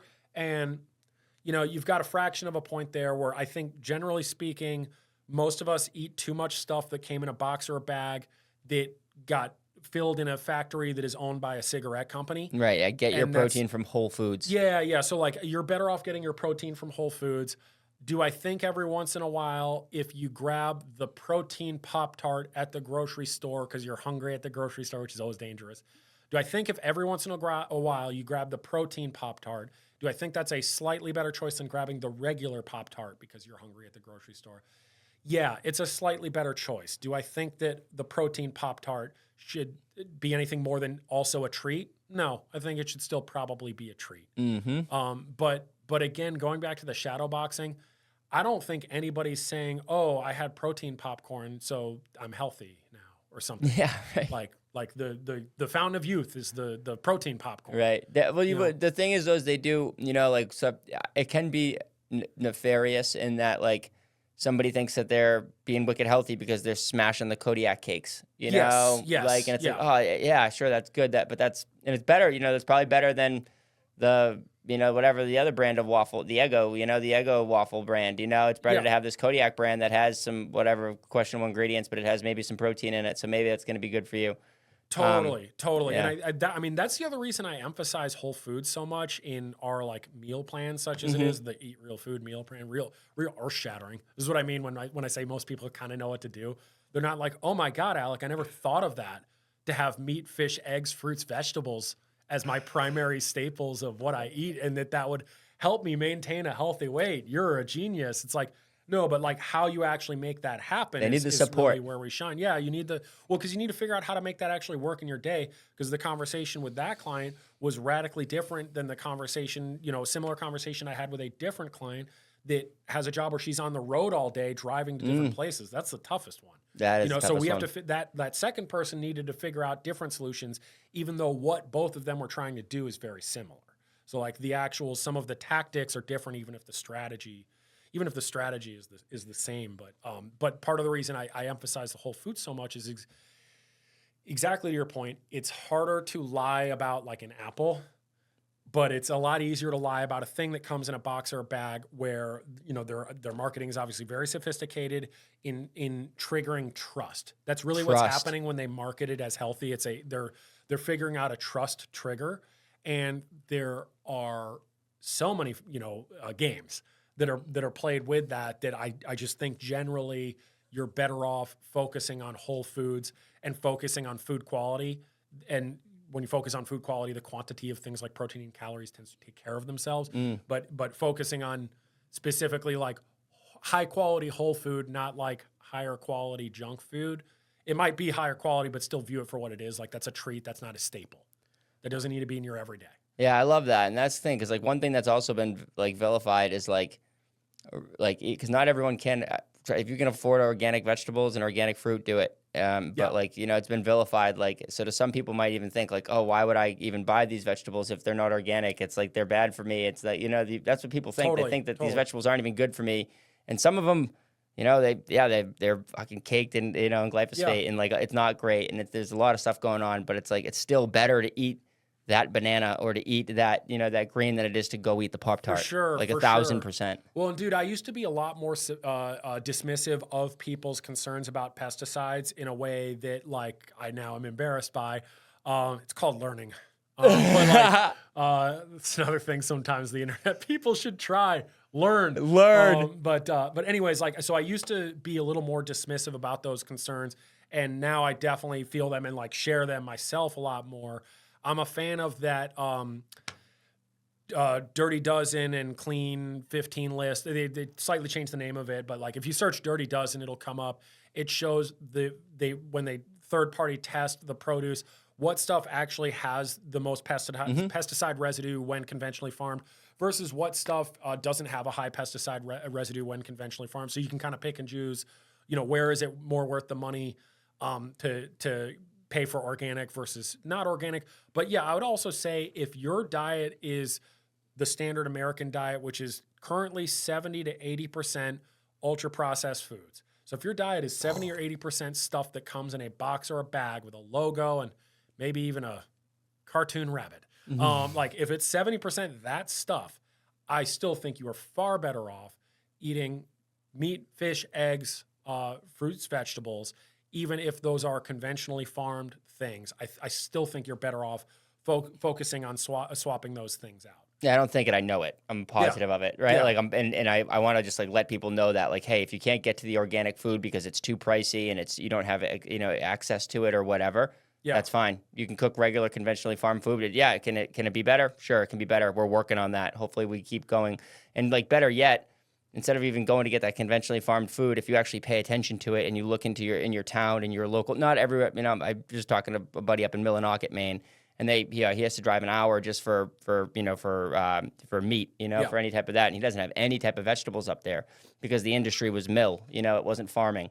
And so like once that industry left, no one was even farming. So but most communities do have a CSA, community supported agriculture, where you can I pay $600 a year and I get 22 weeks of, vegetables that I get to go pick up. And like, that's an incredible, incredible value. That isn't, it's not much more money than what I would have spent at the grocery store. Forces you to learn a little bit. And so there's ways to access it, and you just gotta think, and you gotta kind of plan a little bit better. Yeah, well, and we have a huge advantage here on the New Hampshire Seacoast that isn't everywhere, but we have it here, and we should take advantage where like people are familiar with the term food desert. We're kind of in a food oasis because we do have a lot of options. Like there are tons of CSA options. There are tons of local farms. There are tons of farmers markets.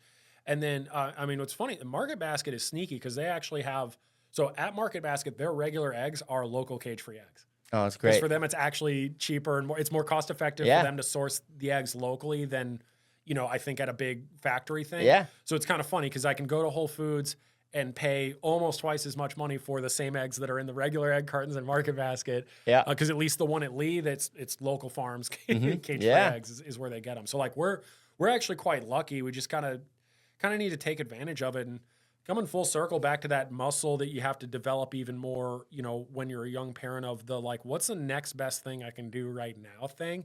I think for anybody, if you do that, what's the next best change that I could make?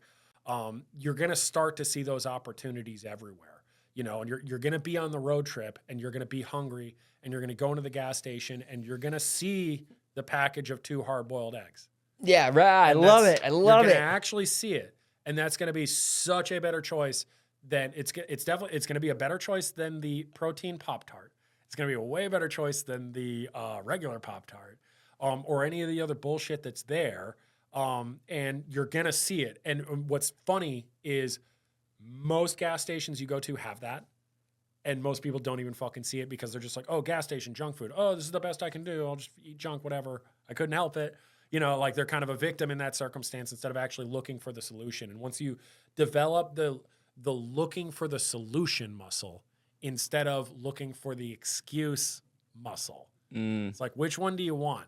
Either one is going to actually, what's funny is either one's going to make you feel better in the moment, because if you make a good choice, you do feel better in the moment. And if you cling to your excuse and say, oh, fuck it, I couldn't pour me, that will make you feel better in the moment. So both will make you feel better in the moment, but one makes you feel way better medium term and long term. And one makes you feel way crummy, and there's something about like mental health where it's like a really like low grade way to just have better mental health is start paying attention every time you do something or say something that makes you feel a little smaller or feel like crap about yourself.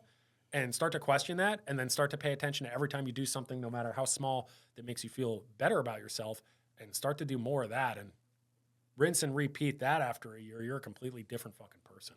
Drives my wife nuts, but that's how I grow. That's how I grow. I'm not mean to myself, but I let myself know. So like if I went home tonight and I crushed a carton of ice cream, I would wake up the next morning and I would assess, because I would feel worse than not having done it. And I would say to myself, Steve, you shouldn't have done that last night. And I know it's in the past, you did it, whatever, you can't go back, but you should not have done that last night because it made you feel this way. And you like to feel the other way. So let's go towards that other way.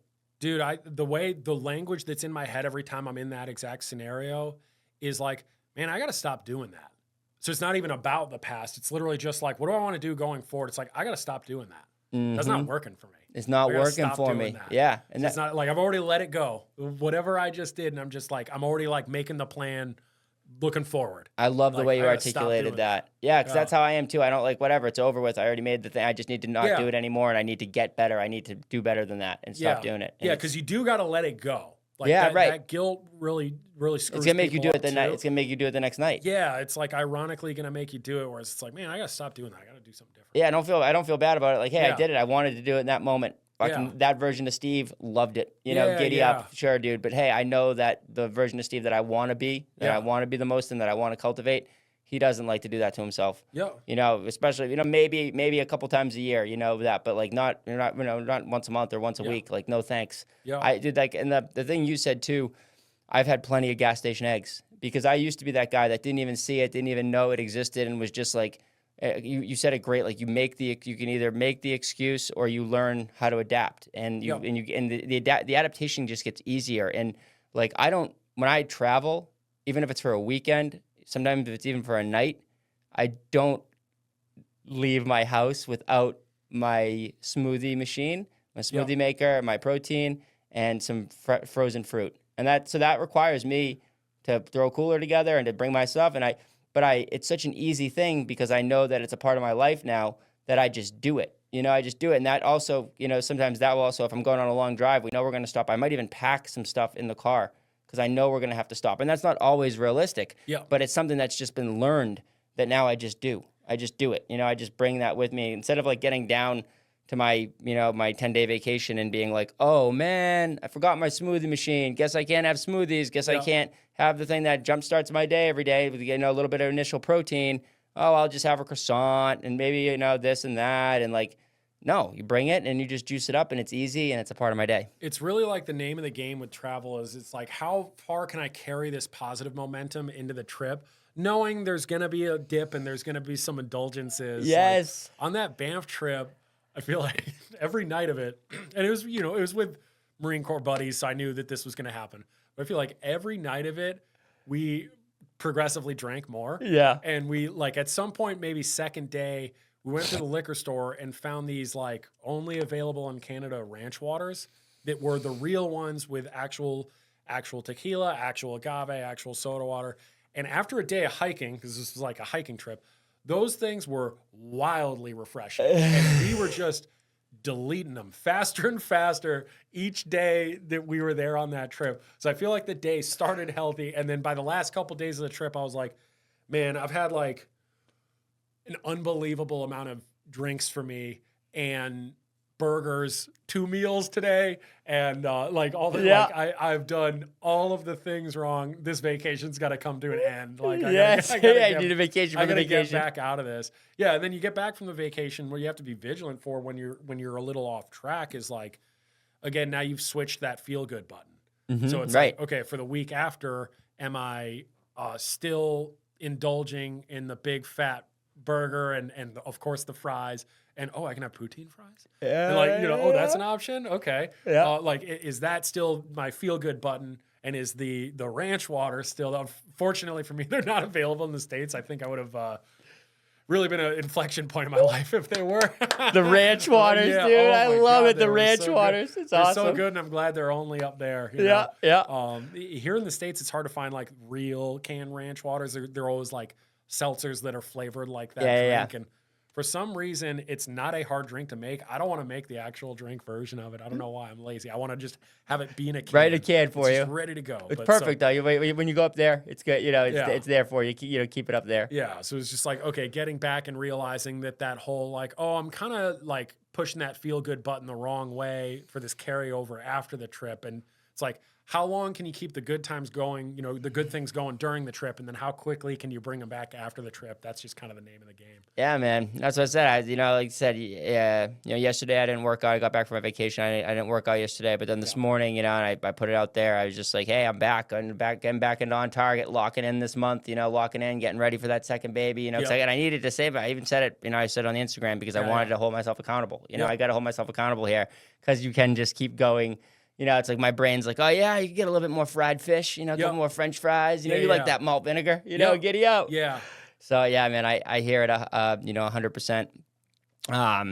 What I know you got something coming up at the next Glad you reminded me, next month. Yeah, so we're in the middle right now. Portsmouth is like frustratingly dirty because we're basically everything's demoed and we're in the middle of this big remodel. And then we're gonna have a grand reopening party Friday, September 26th from 4:30 to 8.